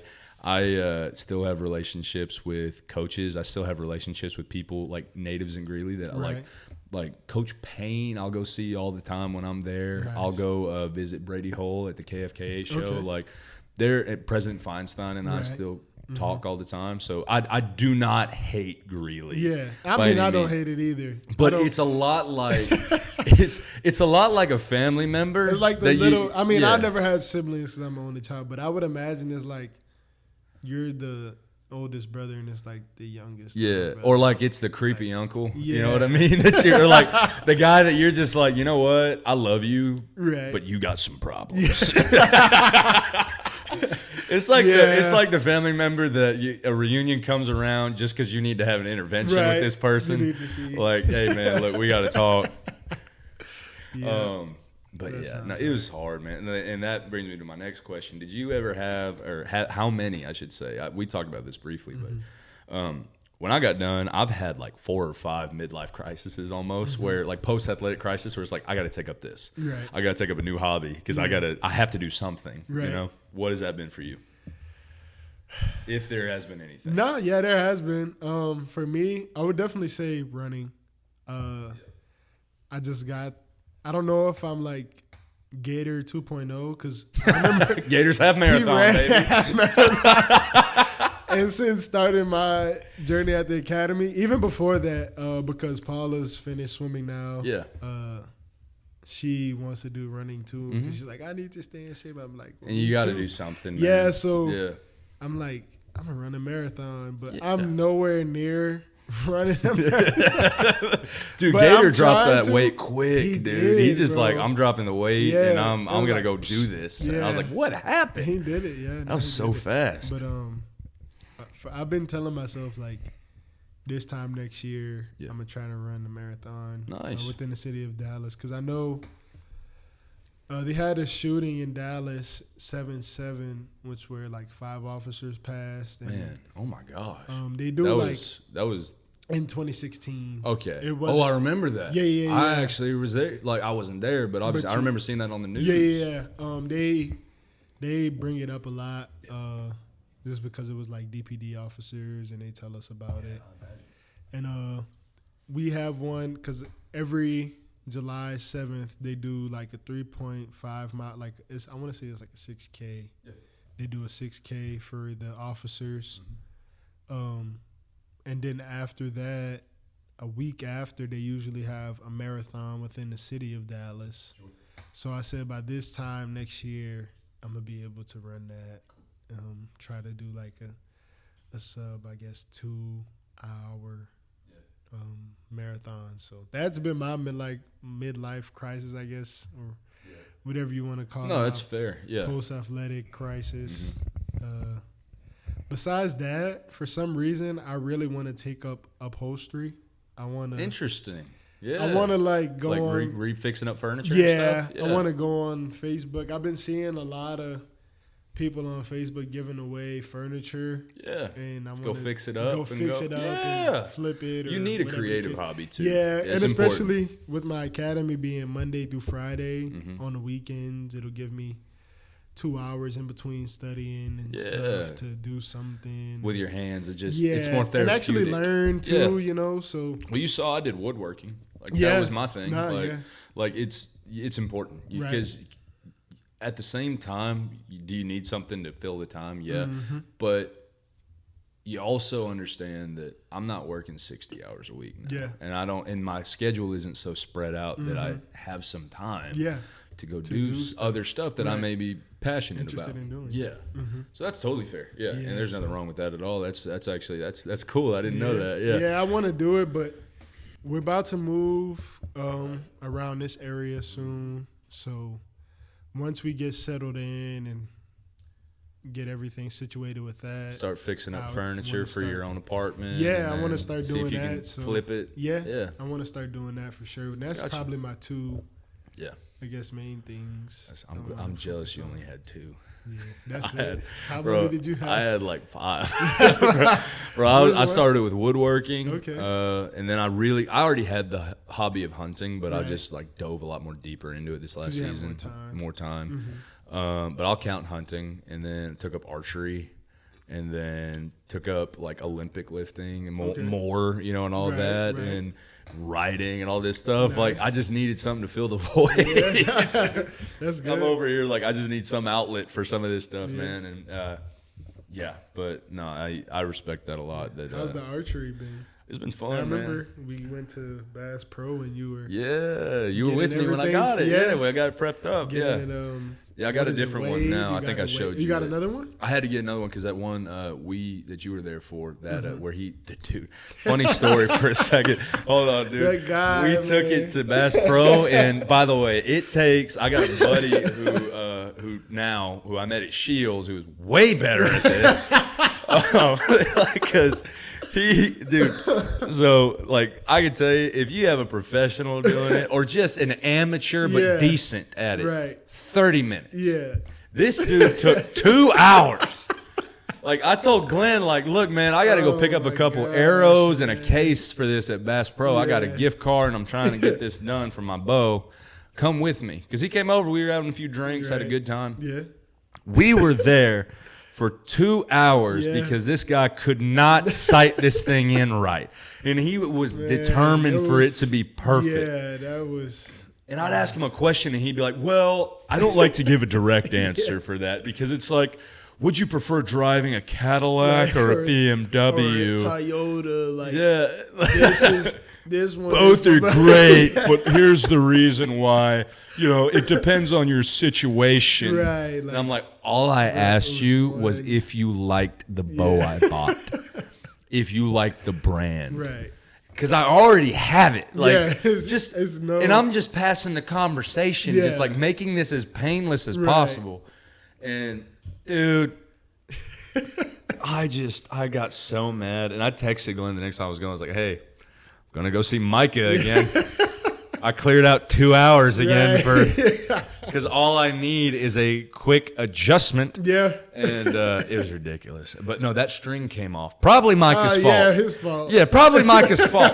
The string came off when I was shooting it, so I returned it, bought a nicer bow that was pre-owned. Gotcha. That's where I met my buddy Chris Wilcox, who has his own podcast called Bows and Bibles. Okay. I mentioned it I last heard the time. last one, Yeah, I'll mention him again. He's awesome. And he kind of let me know, like, it's not that hard of a process. Yeah. It's pretty intuitive.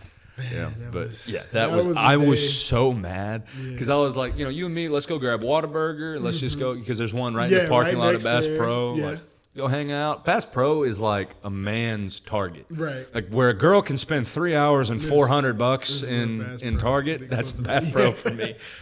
But I kept looking over at Glenn like, you gotta be kidding me. I was texting you in the middle of it like, this guy's so full of crap. And then that one guy came, and it was just... They were like blatantly arguing in front of us about the process because the manager's over here like, why have they been here this long? Literally. I got to the end of it, I was like, he's gonna charge me. Yeah. He's like, nah, man, it's all good, complimentary. Right. Whatever. And I'm like, complimentary, 2 hours of my time and that's... yours, like, like, oh my gosh, you would have thought I was getting my engine replaced, right? With how like, well, it's this or that. I was like, it's a bow. Yeah, bro. Granted, I don't know anything about these things. I don't either, but I know they ain't that bro, complex. Come on, what are you doing? Yeah, what is taking so long? Man. Okay, anyway, back to I had to get that out because that made me so mad. Like I love people. I love people. Yeah, same. Michael wore me out that day. I was so mad. Okay. Favorite college football moment, and we've already talked about least favorite. I think Ewash was least favorite for both of us. Right. What's your favorite moment in college football that you can remember? That could be a play. That could be a celebration of a win. It could be a moment in the locker room, whatever it was. One for sure that I always go to was when we had the 27 play drive versus NAU. Yeah. My dad, it was senior day because we don't play at night. Yeah. Well, we didn't have lights in the stadium. That was another thing. What the heck is what is that? Yeah. What are we doing? But my dad came to see me play for the first time in Colorado. Yeah. My last. I got to meet him that day. Game. Yeah. He's great. That was dope. That was nice, man. I was glad he got to meet all my teammates, all my friends. That made it worthwhile me staying at UNC. Yeah. But I was like, man, my dad's here because we were winning at half, and then we ended up losing. We started to lose, and I was like, please, we're God. about to lose, bro. I was like, my dad's here, and we had the ball on the 3-yard line, and we drove it 97 yards, completed 4 fourth down conversions. Yeah, and we went for 2 and 1. That was probably like the best. So good. Yeah, that was. If I had to pinpoint one, that's probably my best. That's a great memory. That's about it. And maybe another one was when we were in high school. We won state my senior year. Oh, yeah. It was right before the halftime. We had about 20 seconds left on the clock. And when it's like I knocked over that truly, dude. I've been bad. when the quarter's about to end or it's about to go into half, you just do a halfback dive, just get the clock to run out. Yeah. And my running back, Jeremy Gibson, I was like, Jeremy, fuck that. We're about to go hard. I was like, run this behind me. We got 20 seconds. We're 2 going, timeouts. man. Let's take it to the crib. And I pancaked this kid. Yes. Alpha. We had this play called New York Giants, and it's just basically like a inside zone play, running it right off of me. And they had this kid, Mason Narcisse. He plays football at Lafayette now. Oh, cool. UL. So he was a big sophomore at the time. I'm sorry, I almost said ULM. Is that just The Raging Cajuns. Yeah. Okay. University of Louisiana. Yeah. All right. Yeah. Cool. So. My bad. I don't know why I didn't think of that. Nah. Yeah. And he plays there now. Like he was a real big sophomore. He was already like gaining interest from schools and stuff. And I was like, because he played for the same recreation team that I played for, and because he was such a big kid, he would play up sometimes. Okay. So I was like, y'all guys are gonna lose. Like I'm talking crap to him and stuff. And right before half, I ended up like pancaking him, and we break it 80 yards to the house right before halftime. And I just remember like holding my running back up in the Superdome. It just felt so good. But that's awesome. Those two probably like. No doubt. My best moments for sure. Absolutely. Yeah. I was gonna ask you too if you had a favorite story from football. Story? Yeah. And can I start us off on this? Yeah, one? yeah. This is also it ties into one of my favorite memories. Right. So I'm gonna name drop a couple people that are hilarious. This was in the 2019 season. Two of my favorite moments in my college football career happened. Number one, I got a pick six. Which was, by the way, that does not happen. I have no hands at all. I didn't even know that, bro. I got to pick. I'll show you the play, man. No, I believe it. I'm just saying that I did not. So I was playing outside linebacker, which is I think that was my natural position. But those last 2 years, they just in that defensive scheme they wanted me to D-line, which is fine. But we're playing Montana State, who ended up going to be the runner-up national champs that year. Right. We're down 7-0, and it's end of the first quarter, so we're doing okay. You know, they scored, all right, cool, but whatever. And they're backed up, and we had a good play on kickoff or something. But I come off the line. I thought they're running this dang screen, so I'm shuffling down. This fullback comes across. I go to spill it, right? And it was a pass, so it was that screen play, right? I start running up. My buddy Luke Nelson, who's in the next story too. Luke Nelson, smartest football player I've ever shared the field with. Him and Jace Bobo, the two smartest players I've ever shared, because they were always one step ahead of the other team's coordinator, right? Damn. Just smart. Right? Now, that being said, did it always work out? No, but they were brilliant. Luke knew the play. He runs through, jumps up. Now, that being said, Luke's downfall is he's all of about 5'10", 5'11", so he's not very tall, and he's not Luke Kuechly out here, he's Luke Nelson. So that vertical wasn't super high, but he tipped it, right? And he tipped it, and I'm like, and I just see it, and it just comes right down like a gift from God. And I'm on the 10-yard line, so if I don't score, dude, I'm going to get clowned for the rest of my life. So I run, and I take it in the end zone. This quarterback hits me 5 yards into the end zone, but I saw it coming. So I was like, I'm going to break this guy's neck. Like, let me get their QB out. We got a shot to win this thing, So I just lower my shoulder, and bam! So it was fun. Second favorite. One of my favorite moments, because you get so many stories from, but this is one of my favorite moments. Similar win, we played Idaho State at Idaho State. We've never won in Idaho State, and if you've never been to that stadium, but that stadium it's like I can't even explain it, man. It's like a half of a pipe. Like you go to Idaho and you see like this structure of a building that's like a big old piece of pipe that's buried. And it's like, but it's just super, like, it's just like a half a cylinder. And it's loud. The fans are obnoxious. And it's just all, like, I don't even know what to describe Idaho fans as or Idaho State fans as. Like, they're just people you don't think exist, right? You've never thought about in your life about somebody from Idaho. But there they are, right? And they're annoying. And we end up, their scheme is they had a tight end and an H-back on the same side, and whenever they were running the ball, both of them were pulling. So so obviously we're setting our defense to them because that's the strong side. Right. I'm the buck linebacker, so I'm on the weak side, and they're pulling every time. So our entire game plan for Brooks Talkington and Luke Nelson, who's playing Mike linebacker or Will linebacker behind me, is I have to spill that guy and I have to hit him as hard as I can because he's like, Coach English is like, listen here, Brooks, you hit him hard enough, he's gonna quit. He did not quit. All right. But anyway, like there was one point we were at the first quarter and like they're running the ball every play. And so I'm just over here like I'm spilling this guy and I'm hitting him head to head almost every play because I'm like, I'm going to break this guy. Yeah. And I did not break the guy. He just keeps coming, right? Yeah. And then behind me, right, the other guy's pulling up to Luke. So Luke has to take that block on. I don't know if he was spilling or boxing or whatever he was doing, but he has to take that block on. Right.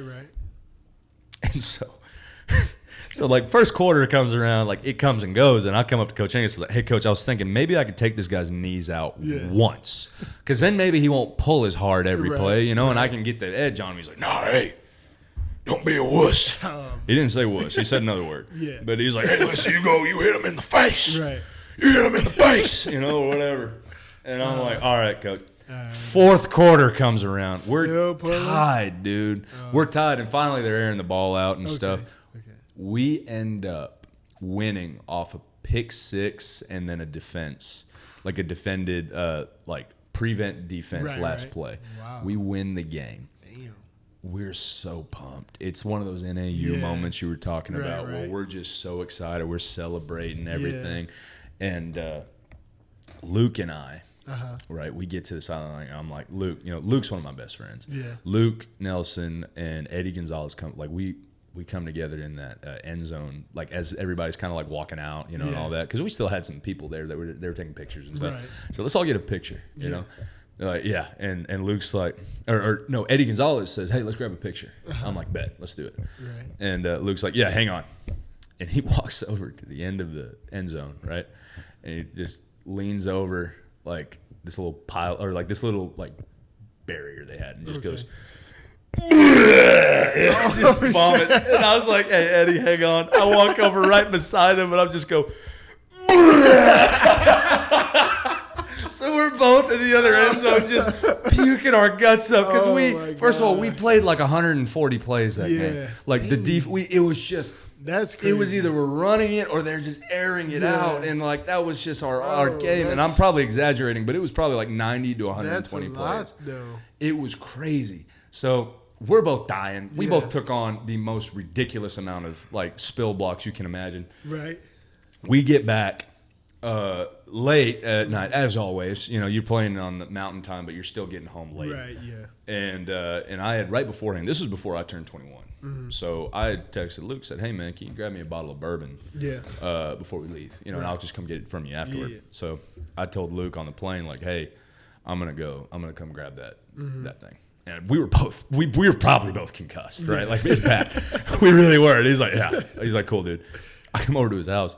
He had, like, I don't know how he did this. I thought I was the first one out of there. Yeah. I go by his house. I knock. He is already there. He answers the door in his underwear.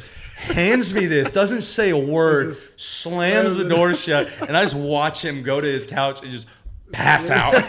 And I went home, I drank like half that bottle, and I did the same thing. And they were like, hey, man, since we won, no film or nothing tomorrow. We'll watch it Monday, right? Because it was a hard-fought win. Right. Bro, I slept 18 hours. But it was one of those moments you look back on, like 100% severe brain trauma happened that game.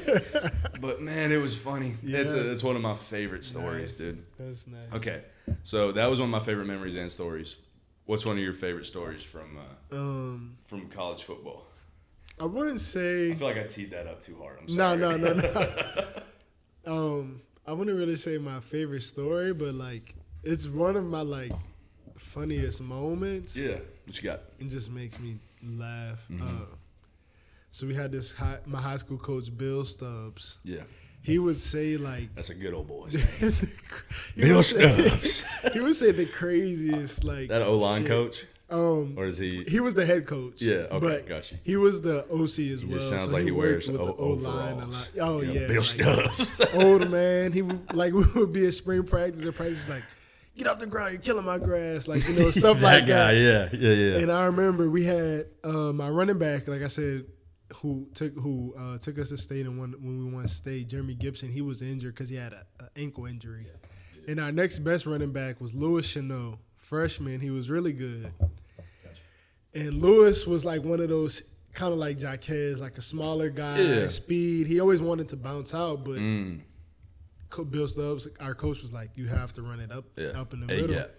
A gap. So he keeps bouncing it. We had this one guy, all-state linebacker, Evan Veron. Like, he was just a headhunter. Like, he didn't care. Yeah. And we were doing practice. Takes Lewis's head clean off. Boom. We get in the huddle. We break.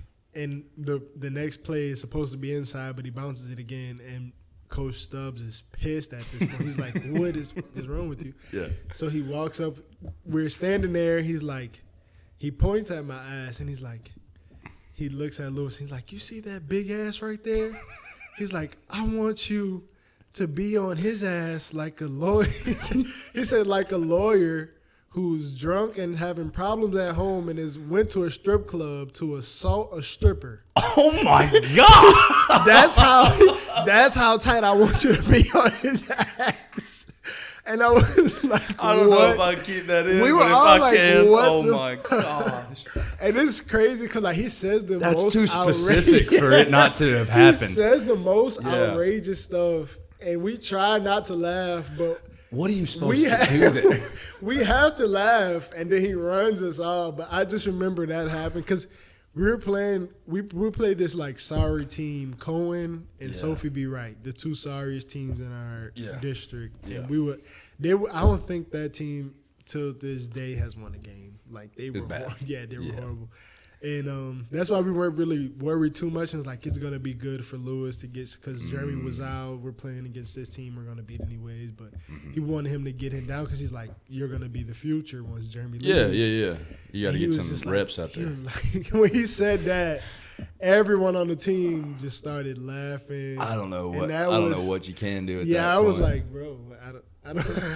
Started laughing. You want me to block after that? What? But yeah. What? As far as that I would say that's high school. If I had to pinpoint one in college, I'm wondering if you're gonna go the JUCO route or something. One moment at UNC.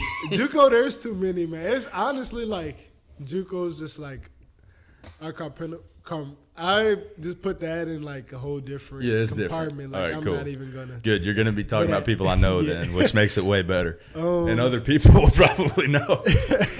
At UNC, one of the I guess it doesn't really have anything to do with football at all. We were in the locker room one day, and I think Coco's family or something was going on back home. Yeah, Coco's from Syria, by the way. He's an awesome human being. Yeah. We love Coco. He's from Syria. Krikor. And Gator was his roommate. And I just remember one day Gator making a joke about, I don't even remember what it was, but Coco wanted to rip Gator's head off.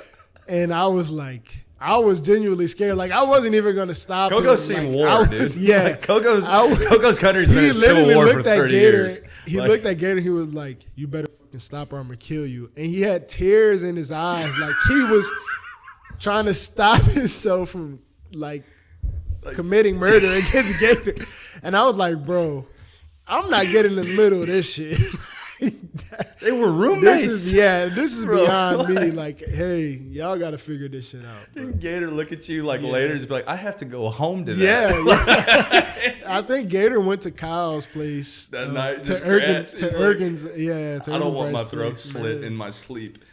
Dude, when he and Capasso would beef, it was the funniest thing in the world on those ETL drills where it's like O-line, D-line, pass rush drill, competition. Him and Capasso got in a fight. Man. Capasso comes back to me, and Capasso just I can't even describe him as a human being, man. He's like He's like a blonde-haired, blue-eyed Italian dude, right? First of all, which is in and of itself like a paradox, right? And then you got Coco, who's a blonde-haired, blue-eyed Syrian dude who sounds Russian. Like at one point, I'm like, "What is happening here?" He speaks everything. He speaks 4 different languages. Grew up in Syria. Like just a different. Like look, this was where I knew that my perception of what people looked like from other countries was extremely flawed. Yeah. Because like Coco came over and I thought he was Russian. Right. Because he sounds Russian. That's what I thought too. Yeah, and I was wrong. And Capasso he's very Italian, but he's blonde hair, blue eyed. Yeah. Like, so I thought he was German. Like, I don't know. So anyway, they got in a fight. Yeah. And Capasso is funny because he has this walk afterward. Right, he's got like straight arms right by his side, like hunched over, and he's like just walking, like big chested. He walks back, and I'm like, "Hey, man, I gotta tell you something. All right, I know you don't know this, but you need to know." Coco's not the one. Yeah, that is the last human being I would say you should mess with, and not even like a way like defend yourself, all good, but like you threw the first punch, like bro, like you threw the first punch. Which by the way, I have done that to Coco. Yeah, you remember that? I remember, bro. I don't know what it was. Something snapped, and I just went boom, like after a play, and then all of a sudden like Coco and I are like here, and I come up to him after I was like. And this wasn't because I was like afraid of what he was going to do, but like this was because I genuinely was like, I don't know what happened there. That was so wrong of me. And I go up to Coco like, "Hey man, I am so sorry. You did not deserve that at all." And he's like, "Oh, it's all good, bro. It's all good, bro." I just remember when that happened. I flipped this. I don't know what happened. The next time he was in the huddle. Yeah. He started speaking Arabic, and I don't know what the fuck he was saying, but he was pissed. And then the next play, like you said, like I guess I walked up to the huddle and I was like, "Hey, Coco, you did nothing wrong. Yeah, you genuinely did, and you have every right to be pissed off. I should not have done that. Right. I don't know what happened. I didn't I won't even tell you. I meant to do that. Yeah. Like it just happened. It just happened. Yeah. That's where I'm like, I may have something wrong up here a little bit. I mean, we're football. Like it was just one of those moments where I'm just like, boom. I couldn't believe it, but. Dude, that was a story. That was, but I told Capasso, like, "Look, buddy, and this isn't a knock on Coco. Right. His country's been at civil war for the last 30 years. That's just the reality of it. That's just what it was. Like, that is the political climate of Syria. And that's the guy you decide. Let me go mess with this guy. It's like, I just told him, like, this is coming from an older guy now, Don't do that. Yeah. He's going to tear you up. No, you got to be smart now. Yeah. You got to be smart. All right. We had some dudes on our team, man. We had some characters that were just like you couldn't write that character. Mm-hmm. Like nobody would have ever thought of a Capasso, a Coco, an EA, any of these guys, right? Like nobody, like they're just different human beings, man. They're awesome. A Solomon, Waukese, Jax Brown, Trammell, like none of these people are people that you're just I wish we had a reality TV show. Like, if I had a reality TV show, or I can pull the memory out of my brain and put it on paper. Dude, we need just a South Park style show of based off the characters of people we've met over the years. Oh my gosh. That would be we would be rich. Oh my word. All right. I've got a lightning round of some questions. So just answer first thing comes to your mind. Right. What is the worst workout or punishment you've ever been through? Signal Hill in California. Oh. We had to run up this hill. I want to say it's like 75 yards up. We had to run it 10 times, and I puked on the 8th one. That was like the second workout I've ever puked. Yeah. It's bad. That one was – I feel No. I take that back. The worst workout I've ever done was that punishment – biking workout for Coach Hill. When you did the sleepwalker? That was the other time. That was the other time I threw up. That one, oh man. All right, hold on. I got to give some background. I know this was lightning round. Glenn, we were in the midst of competition winter conditioning. Right. Glenn's not a late dude. Glenn is a culture guy. Like Glenn will always be the guy that's on time and everything. And Glenn slept in. Yeah. And he come in and the first workout wasn't as bad. Yeah. And then I'm guessing the bike work was the second time you was late. Man, the second time. And it was because sleep water. Yeah. And where'd you get it from? I got it from Walmart. I was having issues going to bed, and I just remember You probably had anxiety from us getting up at 4:50 in the morning to go do a bunch of crap. I don't even remember how I came across it, but I want to say one day I was just strolling down the aisles. Yeah. And I saw this thing said Neuro Sleep on the bottle. It was orange, and I was like, oh, it's like drinkable melatonin. Let me try it. Yeah. And the first time it knocked me out, I was late. And for some reason, like a few weeks later, I was like, I'm going to try my sleep water again. And it does. It works. But it was... Yeah, at what cost? I should have drank like half or something. Or just drink it on Fridays when you ain't got to be there Saturday, dude. Like I don't know what we got Wednesdays off. Do it on Tuesday night. Oh, man. All right. Yeah, I saw those ones. That was tough. Those ones were bad. That was tough. Who was your favorite teammate in college, and why was it Brooks Talkington? No, I'm playing. It got to be me. Like at UNC, just because I spent the most time with him, I would probably say Brady Odom, because our lockers were right next to each other. He was a guard. We spent a lot of time together. Yeah. Besides that, I would say you. Honored. Because I feel like we do, like we were saying earlier, we have a lot in common. Oh, yeah. And you're on my podcast, so now you have to say it. Now I feel like you're kind of like my long lost brother in a sense. Yeah. Salt and pepper, man. That's all it is. Literally. Yeah. And besides that, my junior college teammate would be James Rawls for sure. Gotcha. It's like one of my best friends too. But you three helped me a lot throughout college football, man. Honored, brother. Yep. Always honored. Best defensive player you ever went up against? And I'll give you a pass to not say my name. No, I'm playing. It's definitely not me. Who was the best player you went up against in college? The best player I went up against in college? That's tough. I want to say it was... People don't realize also how similar the skill sets are. Like, it's rare to come across a dude that just, that's in the trenches that you're just like, that dude is like that. Yeah. Like, I had one or two in college that I was like, this guy eating my lunch. Yeah. But the rest, like, it's pretty even, especially in the trenches. And with our offense, we were doing so much, I guess. Combo. Yeah, combo stuff. I'm trying to think of one that really I was like, he wasn't I wouldn't say he was the best, but the hardest to block was those fat Samoan guys from UC Davis. They were like 4. They were dogs, bro. Dude. Like, they were good. They were so good. I'm trying to think of someone who was really like talented. He was like that though, dude. He was good. He was just so. I mean, he was just he's like Vita Vea, dude. Like, he's just big. He was a big. That's a big human. He's like 2 humans in one. He was. I remember him. Yeah. And Justin Martz played with him too. Yeah. And he was like, I texted him about that guy. And he's like, he's like that. Yeah. Now he was like all conference. And he was quick off the ball. Yeah. Too, man. Speed, dude. So I would fast. I would probably say him for sure. Yeah. Got you.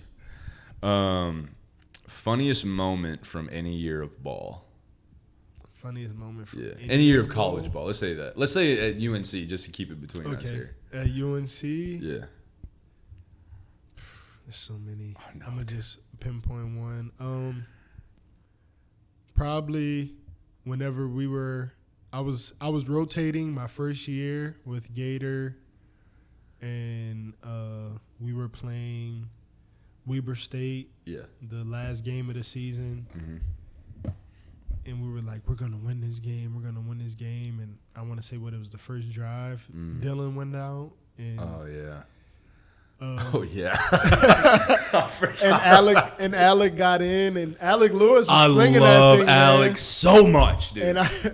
And I just remember being on the sideline because RJ, the offense was on the field, so Gator was in, and it wasn't my rotation that time, so I was on the sideline. Yeah. And Alec already threw a pick six. Yeah. By the way, let me also say, a pick six is not the quarterback's fault. The Yeah, pickup part of it not is his fault, not the his fault. six part is 11 other people's Right. fault. Anyway, go ahead. And I just remember sitting there talking to RJ. I was like, you think we're gonna come back? Because unfortunately, Alec threw a pick six, but then he came right back and threw a touchdown. Yeah. And we were probably down by like 10 or 14 points. We weren't down by too much. Yeah. And RJ was like, hell no. He was like, you guys about to throw another pick six. And as soon as he said that, Alec unfortunately threw another pick six. And we just started laughing like dying. That's probably. I got to preface this too because Alec Lewis was my favorite quarterback I had in college. The smartest one. He was the smartest. He was the most hardworking. He got thrown into the worst possible situation, and he was doing it, dude. Yeah, like he was crushing it. He had come off scout team for 11 weeks plus fall camp. And that he hadn't traveled to a game yet. Yeah. And Alec, by the way, let me just share this too. Alec had a very successful season when he transferred to that to Central State. Central State, Yep. Crushed it. He's super talented QB and the smartest QB I've ever been around. But he was a victim of really unfortunate circumstance because he hadn't even really been traveling or definitely not getting reps. Right. And they pulled him off scout. Yeah. And he went out there. He was balling. But it was a high risk, high reward game, and it happens, man. That stuff is, dude. You don't work with your starting receivers for, and I'm giving him a pass and on you're this not as running always. any of your team's plays because You're only running every other team's play. Yeah. Bro, he could have run Weber's playbook amazingly. Right. Bro, if we started playing them, he's winning the done. game. Yeah, for sure. He got thrown into a really bad situation there, and I'm not excusing. Look, you get up there, you don't throw picks, but in the same way I am because I'm like, he didn't think he'd be in that situation. We didn't think he'd be in that situation, But it just is what it was. Just happened, yeah. But yeah, that. I mean, hey man, I gotta tell you an RJ story while we're here Tell me because I feel like RJ's gonna appreciate this. Oh, yeah. The funniest student section we played, in my opinion, was 2021. We played UC Davis at UC Davis. Right. And RJ, it was one of them days, man. We just, it was a good game, but I'll be real with you, offense wasn't scoring. Right. Yeah, no, we weren't. Y'all weren't scoring. All love, y'all weren't scoring. I don't think defense was crushing it, man. Yeah, but y'all were not, and y'all just kept airing it out. And I'm like, hey, can y'all run the ball? What are we doing, please? You got True Wilson, Buddha back there. Can you run the Gene Sledge? Run the ball. But hey man, Cassidy Wood's down there somewhere. Yeah. And Cassidy's great, but it's can we stop throwing? We need to. Right. Just take a break from it, mix it up. Yeah. And it was one of those plays where y'all were getting some. It was one of those drives where y'all are getting some yardage, and me and RJ are sitting on the sideline. Mm-hmm. We're sitting down on the bench just to get some air because we had played 80 plays up to this point. And RJ's dad had some good tenure in the NFL, and I just hear, "Hey RJ," and RJ just turning around, "Your dad was way better than you. What are you doing out there?" I was over here laughing so hard because RJ looks at me and then just starts dying laughing. That's an RJ. He was the most bro. He was the most. RJ knew what was going on. At all times. And he knew. And the thing was, he had no poker face. Yeah. No. He's gonna tell you exactly how he felt about what was going on with the program. Right. Got him into trouble sometimes, but. That's he's like, hell no, y'all about to throw another pick six. He knew what was going on. He's extremely smart. Yeah. Oh, dude, I want to have him on this. Yeah. He make me laugh. I know he was talking to me about coming down here. That was when. Sure. I love RJ. Yeah. RJ Potts is. Let me say this for the microphone. We're 2 hours into this. I don't even know if people are going to be listening this far, but if you hear this, RJ, you are one of my favorite people in the world. I want you to know that. All right, I got a couple more questions, and we'll call it here because, like I said, we've been doing this a while. We hadn't talked a lot about God in this, and I know we've been cussing, we've been having a couple drinks, but I know your faith has shaped a lot of who you are. I know it had a significant impact on your career. I'd love to hear your favorite Bible verse, and I'd love to hear kind of how you felt God working in your life through your football career. Yeah, so my favorite Bible verse, probably Romans 8:18. I have it tatted on me on my arm. It's the pain that you've been feeling can't compare to the joy that is coming. Mm-hmm. That's a good one. I guess I got it tatted on me because I feel like it's everything that it says within itself. It's whatever you're going through, God's gonna will you through, and it's gonna be much better in the end. As far as that goes, I would say I am like a very spiritual person. As far as religion goes, I'm not the biggest religious. I don't go to church every weekend. Sure. I mean, every Sunday, like I should. It's just my mom used to a lot. My dad never did. My dad is a God-fearing man, but it was just something that his family, his mom didn't really instill in him. And then my mom, she did do it, but when she passed away, it was just me and my dad. Because he didn't do it, we really didn't go. He didn't push me to go. So it's kind of reason why I don't go, I guess. But like I said, I still read the Bible here and there, and I tell everyone I believe in God. I'm a God-fearing man. So absolutely, and I know we've talked about that quite a bit. And the thing I'll share, and this is just because you run into people all the time who are like, "Oh, you don't go to church, you're not a Christian," and that's dumb. That's not the truth. The reason you should go to church is because it is good for believers to be surrounded by other believers and to be poured into consistently. Because life is a lot like a pitcher and a bunch of cups of empty cups, right? And you're pouring yourself into all these things. You're pouring yourself into other people, into your work and everything. You need to be filled back up. So when you have other people pouring into you, it's easier to pour into others. Which sounds really silly, but it's in my opinion, that's the truth. And it's to be saved, you don't have to go to church.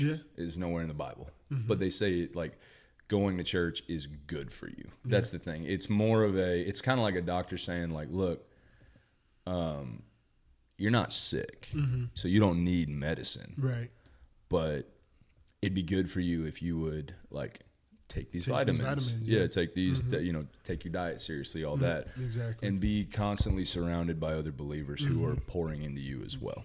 And by the way, I know people are going to hear this and they're going to hear us cussing and they know we're having some alcohol. We're just having seltzers, we're having Trulies. But, so it's barely alcohol. But what people don't understand is you're not meant to be perfect. You should strive to be a reflection of Jesus Christ and what you can do, but we're not meant to be perfect. And laughing and at sometimes other people's expense or making jokes here and there it's fine. And you but just strive to be who you're meant to be, and be a good reflection. So but I know that I hit the microphone.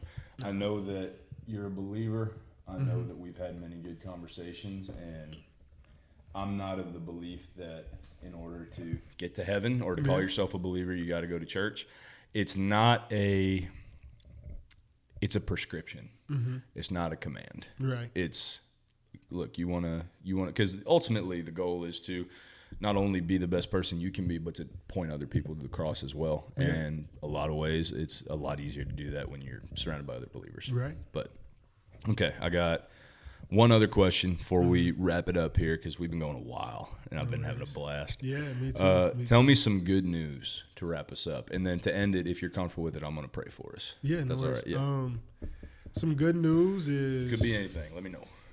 I guess I know my final date of the academy is going to be March 7th, 2025. Congratulations. So just got to stick to my plan on that and.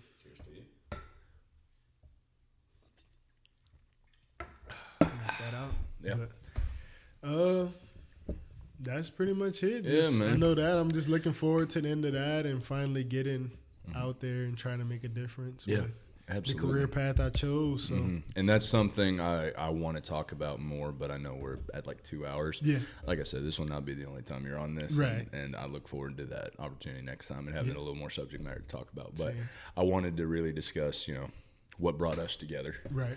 And, last question, because this is something I wanted to address. Mm-hmm. If somebody's out there listening and they're either toying with the prospect of having to give football up or in the process of having to do so because – there's some guys we know that maybe aren't getting the shot at the pros or whatever it is, and it's that time is done. Yeah. What advice you got for them, if you have any, in this transition of your next life? You give your piece, I'll give you mine, or I'll give them mine. For me, I would say, depending on your situation, if you are on scholarship, I would say just go ahead and play. Yeah. Like it's not gonna hurt anything. You're gonna enjoy it more. Then I'm pretty sure you're gonna enjoy it more than you'll regret it because being in the locker room with your brothers and taking trips and going through those summer workouts or just competition workouts, you're never gonna get that back no matter what you do. Mm-hmm. And I would say just embrace it and have fun. Mm-hmm. Just get as much out of it as you can because I'm pretty sure most people, they play football since they were 8 years old, 9 years old, and that's all they know. So if you don't have a shot of going to the pros, I would say just get as much out of it as you can and just enjoy it. Yeah. That would be my piece because I'm really glad that I listened to all the great people I had, encourage me and come back and play. And I wish I did, and I was just happy. Yeah. It helped me a lot, so I would say go and finish. Absolutely.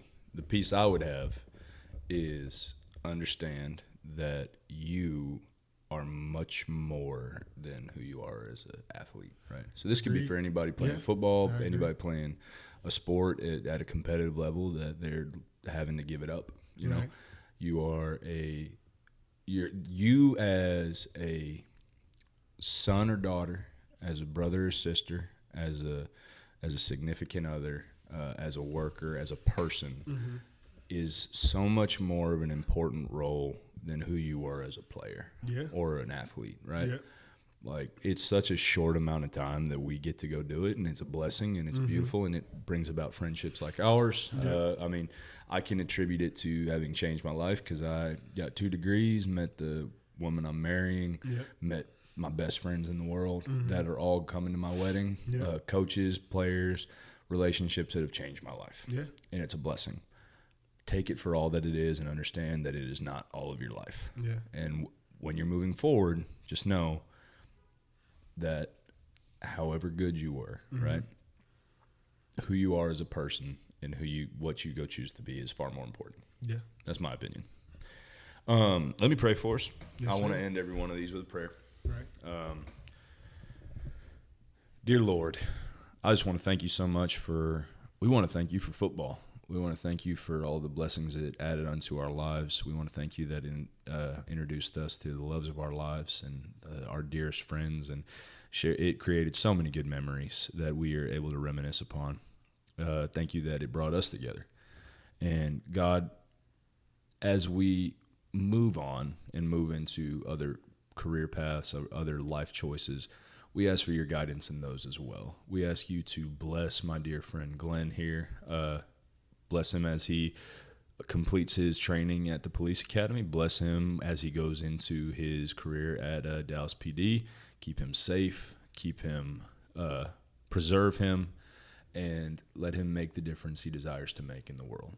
I believe that if the world was filled with men like Glenn, it would be a lot better place. We love you. We appreciate all you do for us, and we look forward to the next time we get to see each other. It's in your name. Amen. Amen. Brother, thank you for being on. Thank you. This was a blast. I can't wait for people to hear it, and can't wait for part 2. Same. All right. Same.